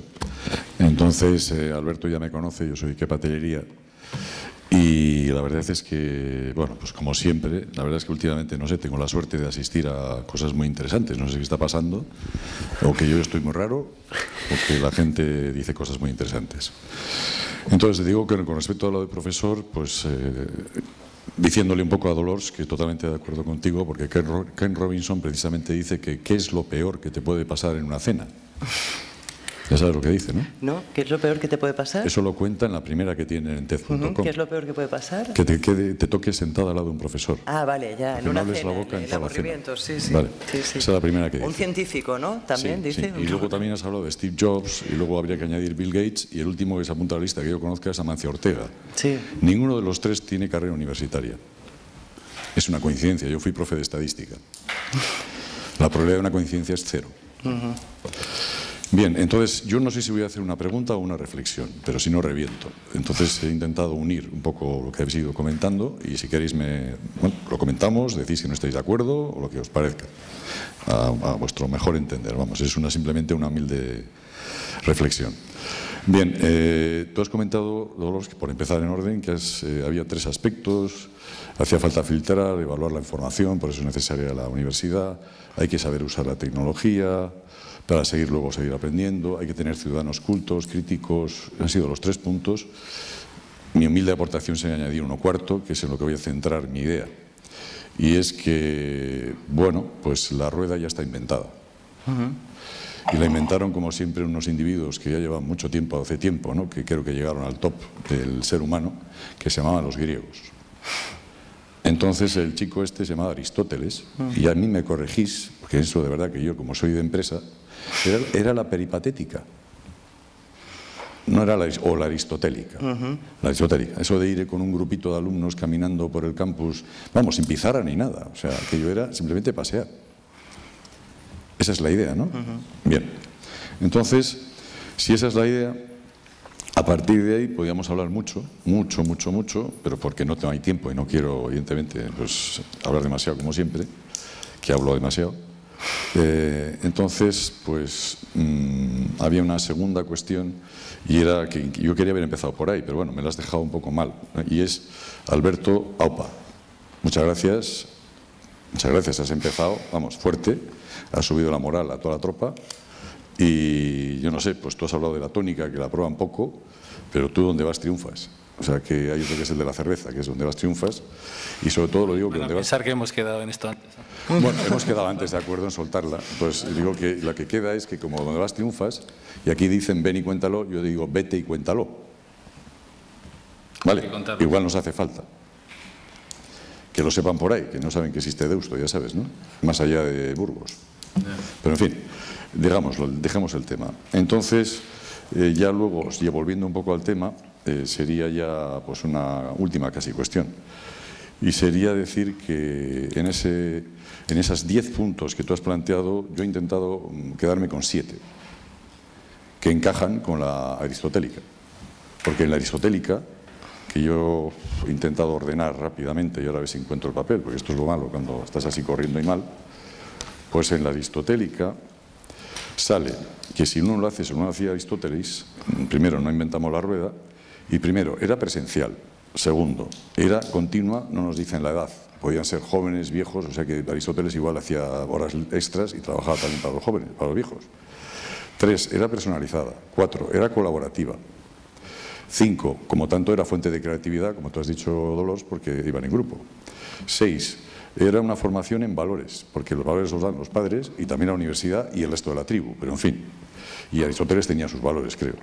Y luego además era en grupo pequeño, que tú has comentado, Alberto, que si la, en fin, democratización de la universidad, bueno, pues los griegos eran tremendamente elitistas, ¿no? Estaba el Senado y el resto del mundo.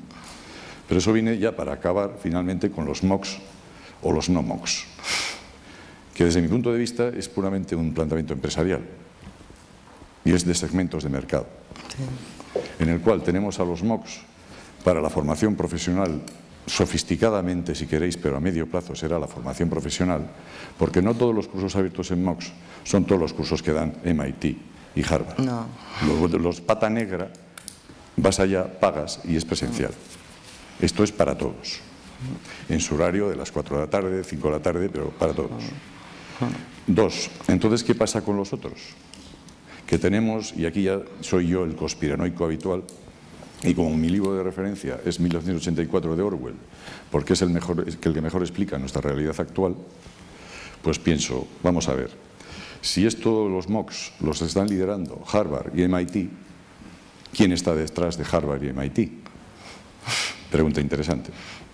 Entonces, si estuviera el Gran Hermano, diríamos que la formación profesional sería para el partido exterior y los proletarios en 1984, y el partido interior serían los líderes. Y a los líderes ya incluso se les ha quedado pequeño, les sobran los cursos executive o los posgrados.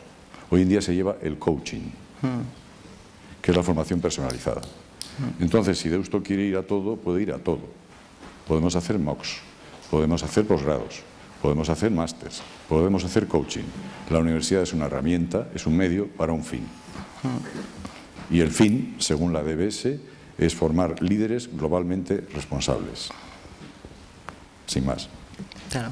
Yo, solo un detalle, formación low cost, es el concepto que has dicho es muy paralelo al que he escuchado yo decir a gente que analiza el tema de los MOOCs, formación low cost, o sea, pues mira, vuelos low cost con incomodidades y evidentemente no comparable a los demás. Y solo un matiz más, yo siempre digo que Internet lo que está haciendo es hacer realidad viejas utopías educativas y en este sentido lo de Aristóteles, genial, no conocía los 7 puntos, pero vamos, cuadrado, fantástico. Digo, realmente estabais de acuerdo, ¿no? Ha quedado claro. Muy bien.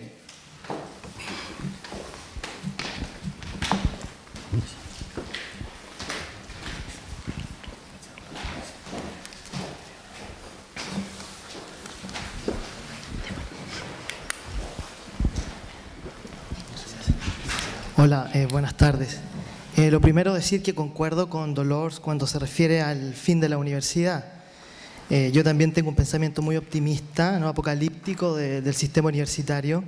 Es más, estamos viviendo una etapa única en el sistema, dato de la causa, lo que han señalado precisamente el fortalecimiento del sistema universitario a nivel planetario. La creciente demanda por educación estudiantil en prácticamente en todos los lugares, bueno, particularmente en España, producto del fenómeno del paro estudiantil, se ha reintegrado muchos jóvenes a las universidades, pero en Asia, Estados Unidos, Inglaterra, América Latina, están bordeando los 40% de tasa de cobertura bruta, lo cual hace una oportunidad única para fortalecer lo que es el concepto de universidad. Pero efectivamente la universidad está viviendo ciertos cambios y hay uno que me gustaría mencionar, que es que la universidad actualmente, a pesar de todas las oportunidades y fortalezas que está teniendo, está viviendo una pérdida de autonomía universitaria. Eso lo podemos encontrar en muchísimas investigaciones, en donde esta pérdida de autonomía universitaria responde de alguna manera a lo que es el fenómeno de la customización de la universidad.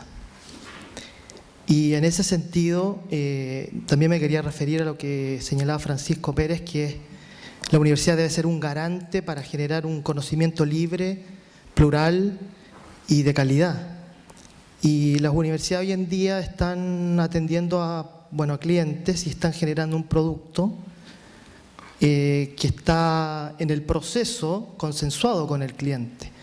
Y ese fenómeno de la customización está afectando la autonomía universitaria. Entonces, en ese sentido yo quería preguntar a Francisco Pérez qué opinión tiene al respecto, porque nosotros veremos transitando, ¿no? La literatura dice que la universidad ha transitado desde la Universidad Humboldtiana, esa universidad tipo alemana que pensaba el futuro de la sociedad, hasta nuevos investigadores que piensan de que la universidad debe salir de la customización y pensar en una universidad ecológica, como lo señala Barnett, ¿no? el investigador británico.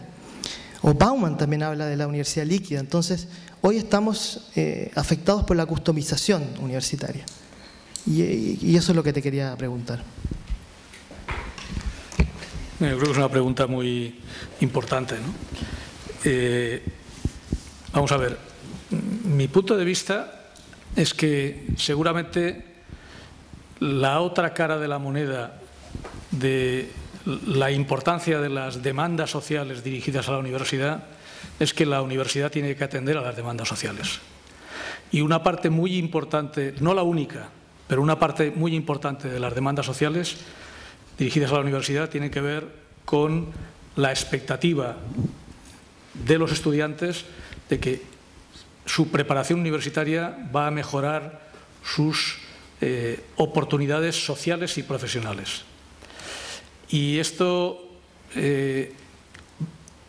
va más allá o más acá de la idea de que en la universidad lo importante es el saber por el saber, y la interpretación, la elaboración de propuestas sobre cómo la sociedad va a ser en el futuro, etc.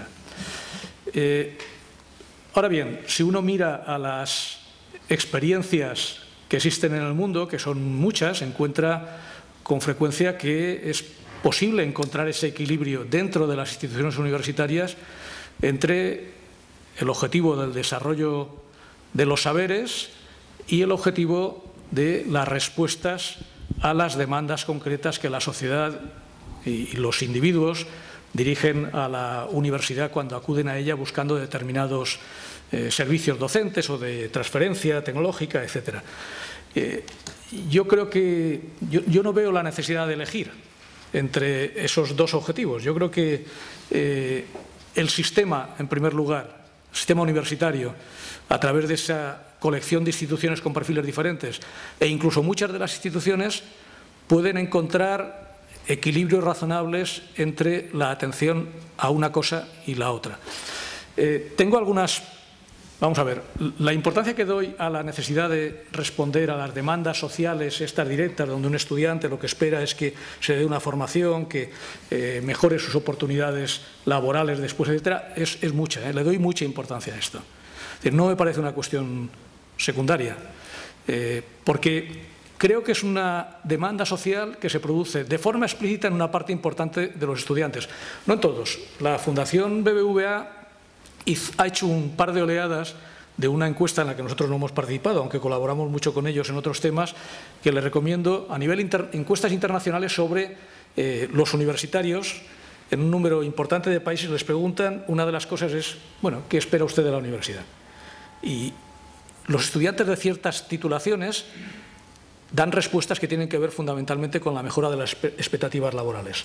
Y los de otras titulaciones dan respuestas que tienen que ver con la mejora en su capacidad, sus conocimientos en general, etc.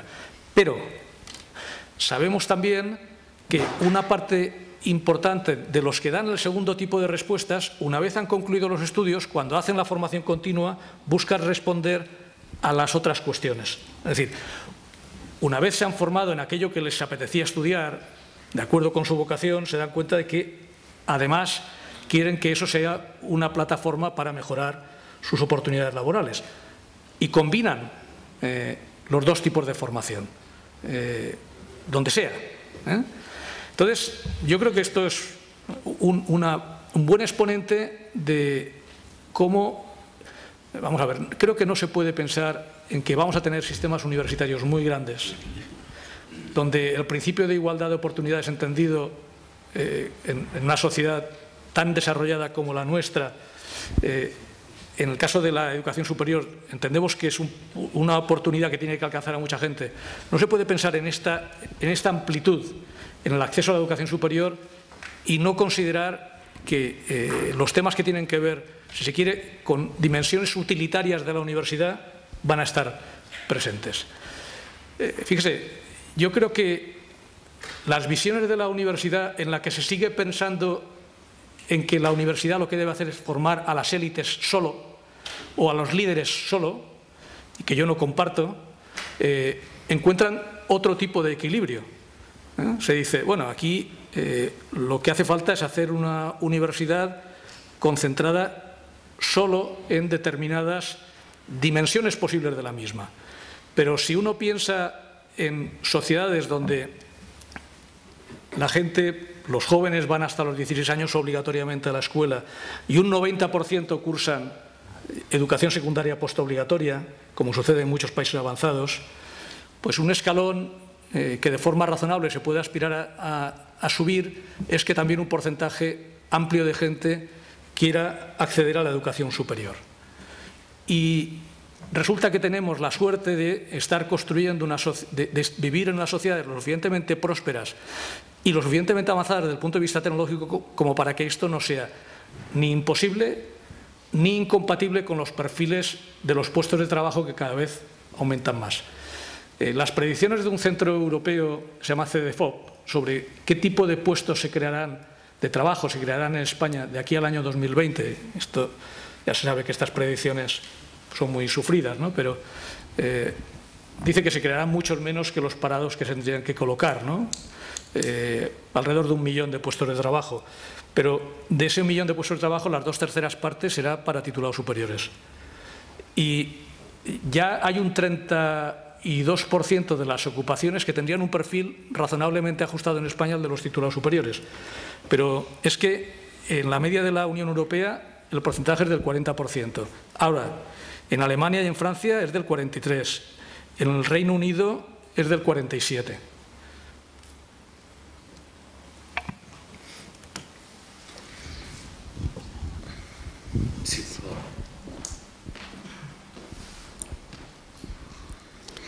Sí, hoy precisamente se ha hecho público el informe PISA sobre los estudiantes de 15 años de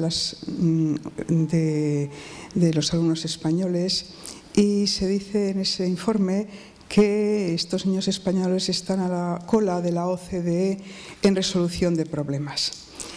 No tengo conocimiento del informe, lo único que he visto ha sido las noticias que han aparecido en los medios de comunicación, que probablemente son sesgados, pero me han dejado muy preocupada porque de las notas que recogían del informe indicaban que estos niños están preparados para tomar un plano de una ciudad, buscar las distancias más cortas, las más económicas también, unir los puntos en donde se puede adelantar optimizar tiempo, etcétera, pero que sin embargo después el problema que tienen es que no saben solucionar o resolver problemas cotidianos porque no saben manejar y programar aparatos electrónicos complejos. Y ponían como ejemplos robots de aspiradores, termostatos del aire acondicionado y calefacción, en fin, ese tipo de cuestiones.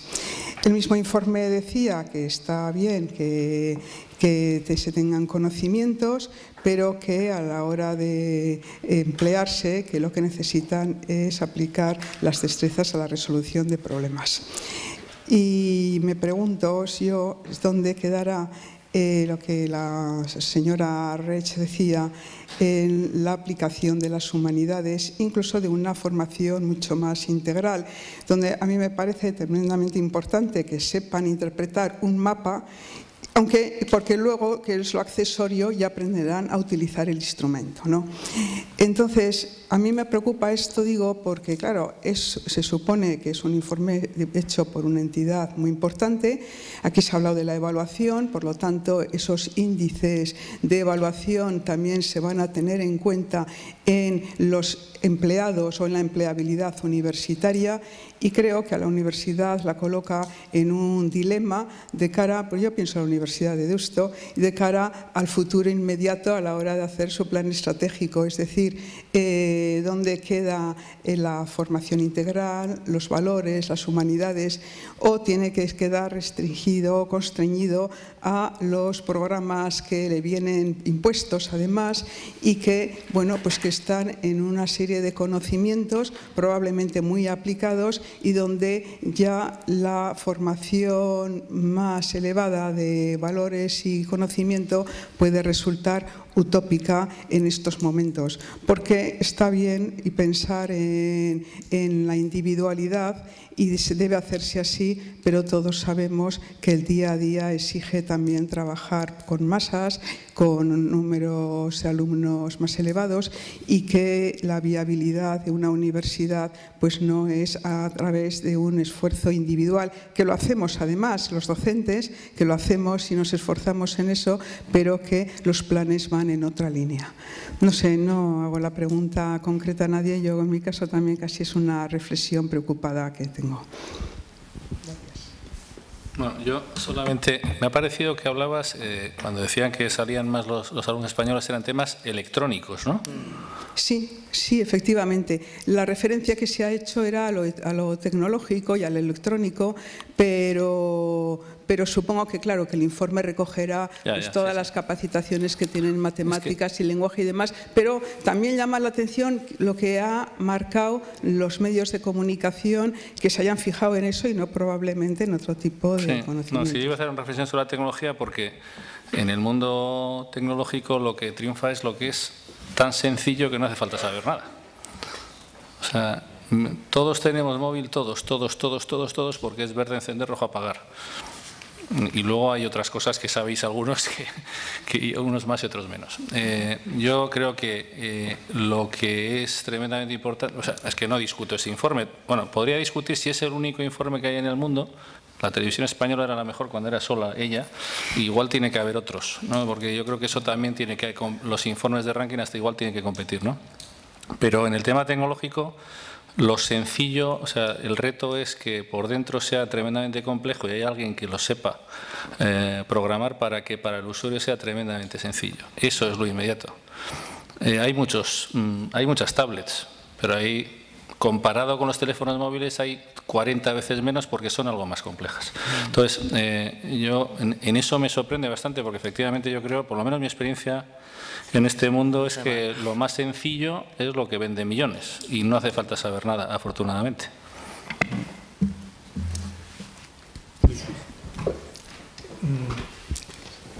Vamos a ver, yo no he leído los resultados de esta última oleada de PISA, pero sí conozco las anteriores y yo creo que no es un problema de contraposición entre bajos resultados en la capacidad de resolución de problemas, que es lo que han destacado los medios en este avance de hoy, frente a buenos resultados en competencias básicas de lectura o de matemáticas, no. España sale mal en general en los diferentes resultados. Y sale mal también cuando, en lugar de considerar PISA, que encuesta a jóvenes de 15 años, en un trabajo que se publicó recientemente, una encuesta que se llama PIAC, se encuesta a los adultos, ¿no? Entonces, yo creo que nuestro sistema educativo tiene un problema de escasos resultados con las medidas disponibles, que no son todas las que nos gustaría, pero con las medidas disponibles en términos que permitan la comparación internacional, e incluso de bajos resultados en relación con los recursos de los que dispone el sistema, por ejemplo, el sistema educativo. Esto es algo que no pasa con el sistema sanitario. Cuando se comparan los recursos del sistema sanitario con los resultados en términos de indicadores sanitarios, de esperanza de vida, de estados de salud, España está por encima de lo que correspondería a su nivel de recursos, y en el sistema educativo está por debajo. Por tanto, yo creo que este tipo de análisis hay que tomarlos como una invitación a la reflexión sobre qué es lo que debería mejorar. Y en ocasiones puede haber un problema de recursos. Yo también doy clases a grupos de 90 personas y por tanto sé que algo que se mencionaba, que es verdad, que trabajar en grupos pequeños permite un tipo de aprendizaje diferente, y por mucho que se haya implantado Bolonia y se haga un esfuerzo en determinada dirección, después en la práctica se hace difícil. El grupo tiene 90 alumnos, pero bueno, por ejemplo, en los niveles de la enseñanza no universitaria, los indicadores internacionales dicen que la ratio alumnos por profesor en España es más baja que la media de los países de la OCDE. Por tanto, no es solamente un problema de recursos. Lo que me parece que debemos hacer es tomar estas referencias como indicaciones de que, bueno, seguramente hay cosas en las que mejorar que pueden tener que ver con la organización de la educación, con la atribución de responsabilidades y de margen de maniobra o no, de la autonomía universitaria, de la que se hablaba también. Es decir, en muchos campos, a veces las universidades, en las públicas, este problema puede ser mayor que en las privadas, se quejan de que el terreno de juego es demasiado restrictivo, es decir, que hay demasiadas normas que impiden, y quizás dentro de las instituciones también en ocasiones hay cosas que mejorar en este sentido, o en las escuelas, etc. En mi opinión, lo que hay que hacer es, de estos informes, pues hacer una lectura cuidadosa y constructiva, ¿no?, para mejorar, ¿no? Yo, solo un detalle, lo de la aspiradora, es que le voy dando vueltas. Yo sí, no, me ha hecho mucha gracia, pero yo creo que es que en España tenemos un problema cultural que va ya fuera del sistema educativo, de la infancia de algodón, de que el niño no toque nada, que no haga nada, que no ayude nada, que no... Los tenemos absolutamente sobreprotegidos. No sé, que yo estaba pensando, digo, mira, coincide con la percepción que tengo con niños extranjeros, y es de que colaboran más en casa, no los sobreprotegen tanto. O sea, lo de aspiradora no me sorprende, pero yo creo que va más por los hábitos que tenemos en casa que no por... Vamos, no, desde luego yo no quiero un sistema educativo que se dedique a enseñarle a utilizar la aspiradora. La resolución de problemas en un sentido más amplio sí me preocupa. Si ese es el tema, sinceramente tampoco lo veo. Vamos, que sí, que como madre sí que tenemos que exigirles que pasen la aspiradora de vez en cuando, eso sí. Pero bueno. Bueno, bueno, la última pregunta, sí, la última.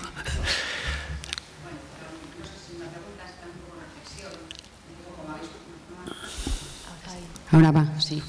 Más que preguntas y reflexiones, porque esto a veces es más con expertos, pero en el fondo es un poco como charlas de café, de profesorado también, ¿no? Entre profesores a veces, entre los cafés, esto es de lo que se suele hablar, ¿no?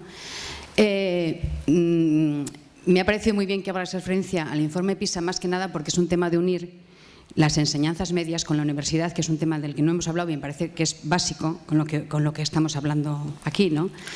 Algunos temas que se me han comentado. Me agradezco, Francisco, que hayas hecho el comentario sobre qué gente tiene que ir o qué no, porque por aquí he oído lo de los líderes y entonces, no sé, es otro tema de discusión. ¿Realmente la universidad hoy en día es para líderes? Y entonces, entonces te he entendido mal, por eso. Vale, entonces me alegro, por eso te digo, has dicho el comentario. He explicado que en el mundo de hoy en día... Bien, sí, vale. Bien, entonces, por eso, me extrañaba no oíros vuestros comentarios. De todas maneras... Sí. Pero por hacer un poco de ciencia ficción, y como hay algún economista, pues en realidad yo lo que a mí me da la sensación es que como estamos en países, aunque estemos en crisis en primer mundo, lo que estamos haciendo es, en relación con lo que comentabas tú, con hombres más cultos, ciudadanos más cultos, mujeres, ciudadanos más cultos, vamos, homo sapiens más cultos, pues lo que estamos haciendo es alargar la educación, que luego otra discusión sería si son más cultos por salir de la universidad.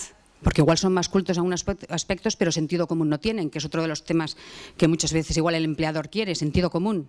Y entonces eso igual hay que mamarlo en casa también, ¿no? O sea, entonces, igual la ciencia ficción que estoy haciendo, la hipótesis que me planteo es, igual lo que estamos haciendo es alargar esta educación, porque somos países que podemos al final permitírnoslo y decir, vamos a ir todos a la universidad. Antes eran 5 años, ahora son 4, porque tú al final, si económicamente te lo puedes permitir, lo que haces es que tu hijo vaya a la universidad. Le dices, estudia lo que te dé la gana. ¿Por qué? Porque total vas a trabajar de cualquier cosa. No importa, tú fórmate, porque eso es lo que da la universidad. Estamos alargando, es sostenible, porque después de todo, si lo hacemos así, claro, es para nosotros, es individual, ¿no? El ciudadano es mejor, pero ¿la sociedad puede sostener eso? Igual dentro de unos años sí, porque hace años, ¿hasta qué edad se estudiaba? Hasta los 10. Algunos, ¿no? A los 10 ya gente se ponía a trabajar y ahora lo hemos ido alargando. Igual en un futuro, lo que los economistas, en los grandes modelos macroeconómicos y demás, igual se puede. Y dentro de 10 años todo el mundo puede ir a la universidad. No sé, ciencia ficción, ¿no? Me da más miedo la incultura que la cultura, como resumen, o sea, le temo muchísimo más. Incluso le diría a él que prefiero formación low cost que nada. O sea, que prefiero que el indio, el hindú que está haciendo estos cursos o el brasileño haga eso que no haga nada. O sea, realmente al final yo creo que evidentemente todo es criticable, pero formación, y prefiero el médico que se forme permanentemente toda la vida, que no el médico que se deje de formar. Al final las sociedades del conocimiento saben más, nos elevan la calidad de vida a base de saber más todos y no nos queda otra que estar aprendiendo siempre, yo creo. Es un poco la contrapartida de eso, ¿no? Un comentario pequeño, solamente con el tema de las instrucciones y tal. Perdón un segundo, simplemente por aclarar, porque es un tema que probablemente en eso está en relación con lo de PISA. Puede ser, bueno, cuando tienen problemas con resolución de problemas, todos estamos pensando en problemas de cálculo. Hay muchos tipos de problemas y entonces puede ser que la orientación en un mapa es dentro de también una resolución de problemas, competencia matemática para la vida diaria. El tema de las instrucciones probablemente sea que les han dicho seguir unas instrucciones como una competencia. ¿Qué ocurre hoy en día? Que nadie leemos instrucciones. De hecho, ya los aparatos no tienen instrucciones. Nadie juega a la Play leyendo las instrucciones. Es ensayo-error. Entonces, puede ser que no sepan seguir unas instrucciones porque funcionamos ahora, nuestro conocimiento es de otra manera.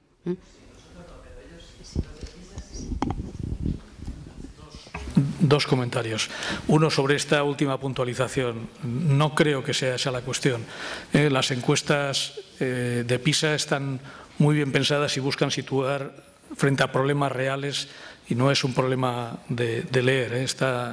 La metodología es extraordinariamente cuidadosa.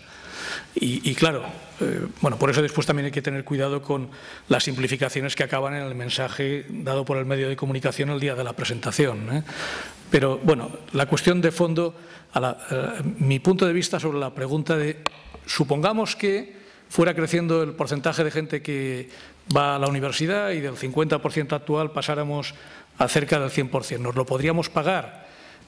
La respuesta es claramente sí.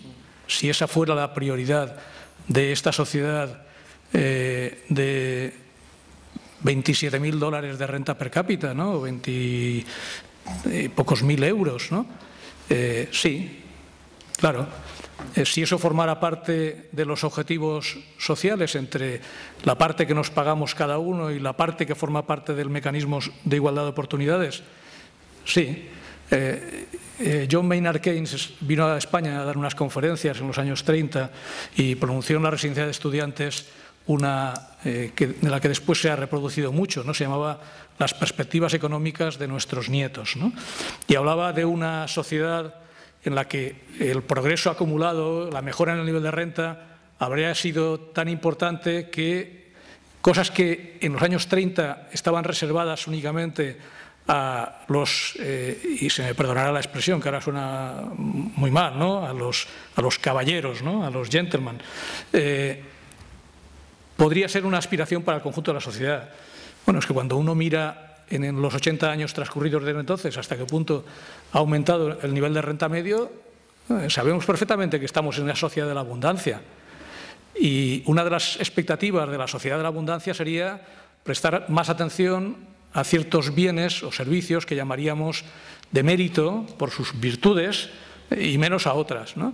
Entonces, el problema no son los recursos, el problema es que eso forme parte de las prioridades. Eso no quiere decir que yo esté defendiendo que vaya al 100% de gente a la universidad, pero no es un problema de recursos ni tendría que ser tampoco un problema de que solamente merece la pena a la gente alcanzar niveles de educación superior si van a tener unos puestos muy determinados o formar parte de unos grupos sociales muy concretos. No, yo creo que esto, parte del desarrollo social pasa porque estas cosas que nos podemos pagar si las introducimos en nuestras prioridades y forman parte de las aspiraciones de la gente, pues se hagan una realidad.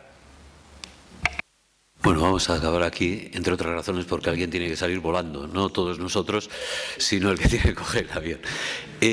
Yo os quiero agradecer a todos por vuestra presencia, también por la telepresencia. Y Dolors, Francisco, Alberto, muchas gracias. Yo creo que los que somos viejos y hemos tenido una educación más o menos religiosa nos han dado puntos de meditación, como se decía antiguamente. Es decir, yo creo que han salido una serie de temas que sí debiéramos, bueno, pues seguir pensando, porque tampoco es que son tan novedosos que no conozcamos, ¿no? Muchas gracias y el día 29 tendremos una segunda mesa redonda. Van a participar Ángel Gabilondo y el rector de la Loyola Andalucía. Yo creo que son dos personas que conocen muy bien el sistema universitario y que han estudiado mucho los modelos universitarios y, bueno, creo que será interesante. Hasta otra.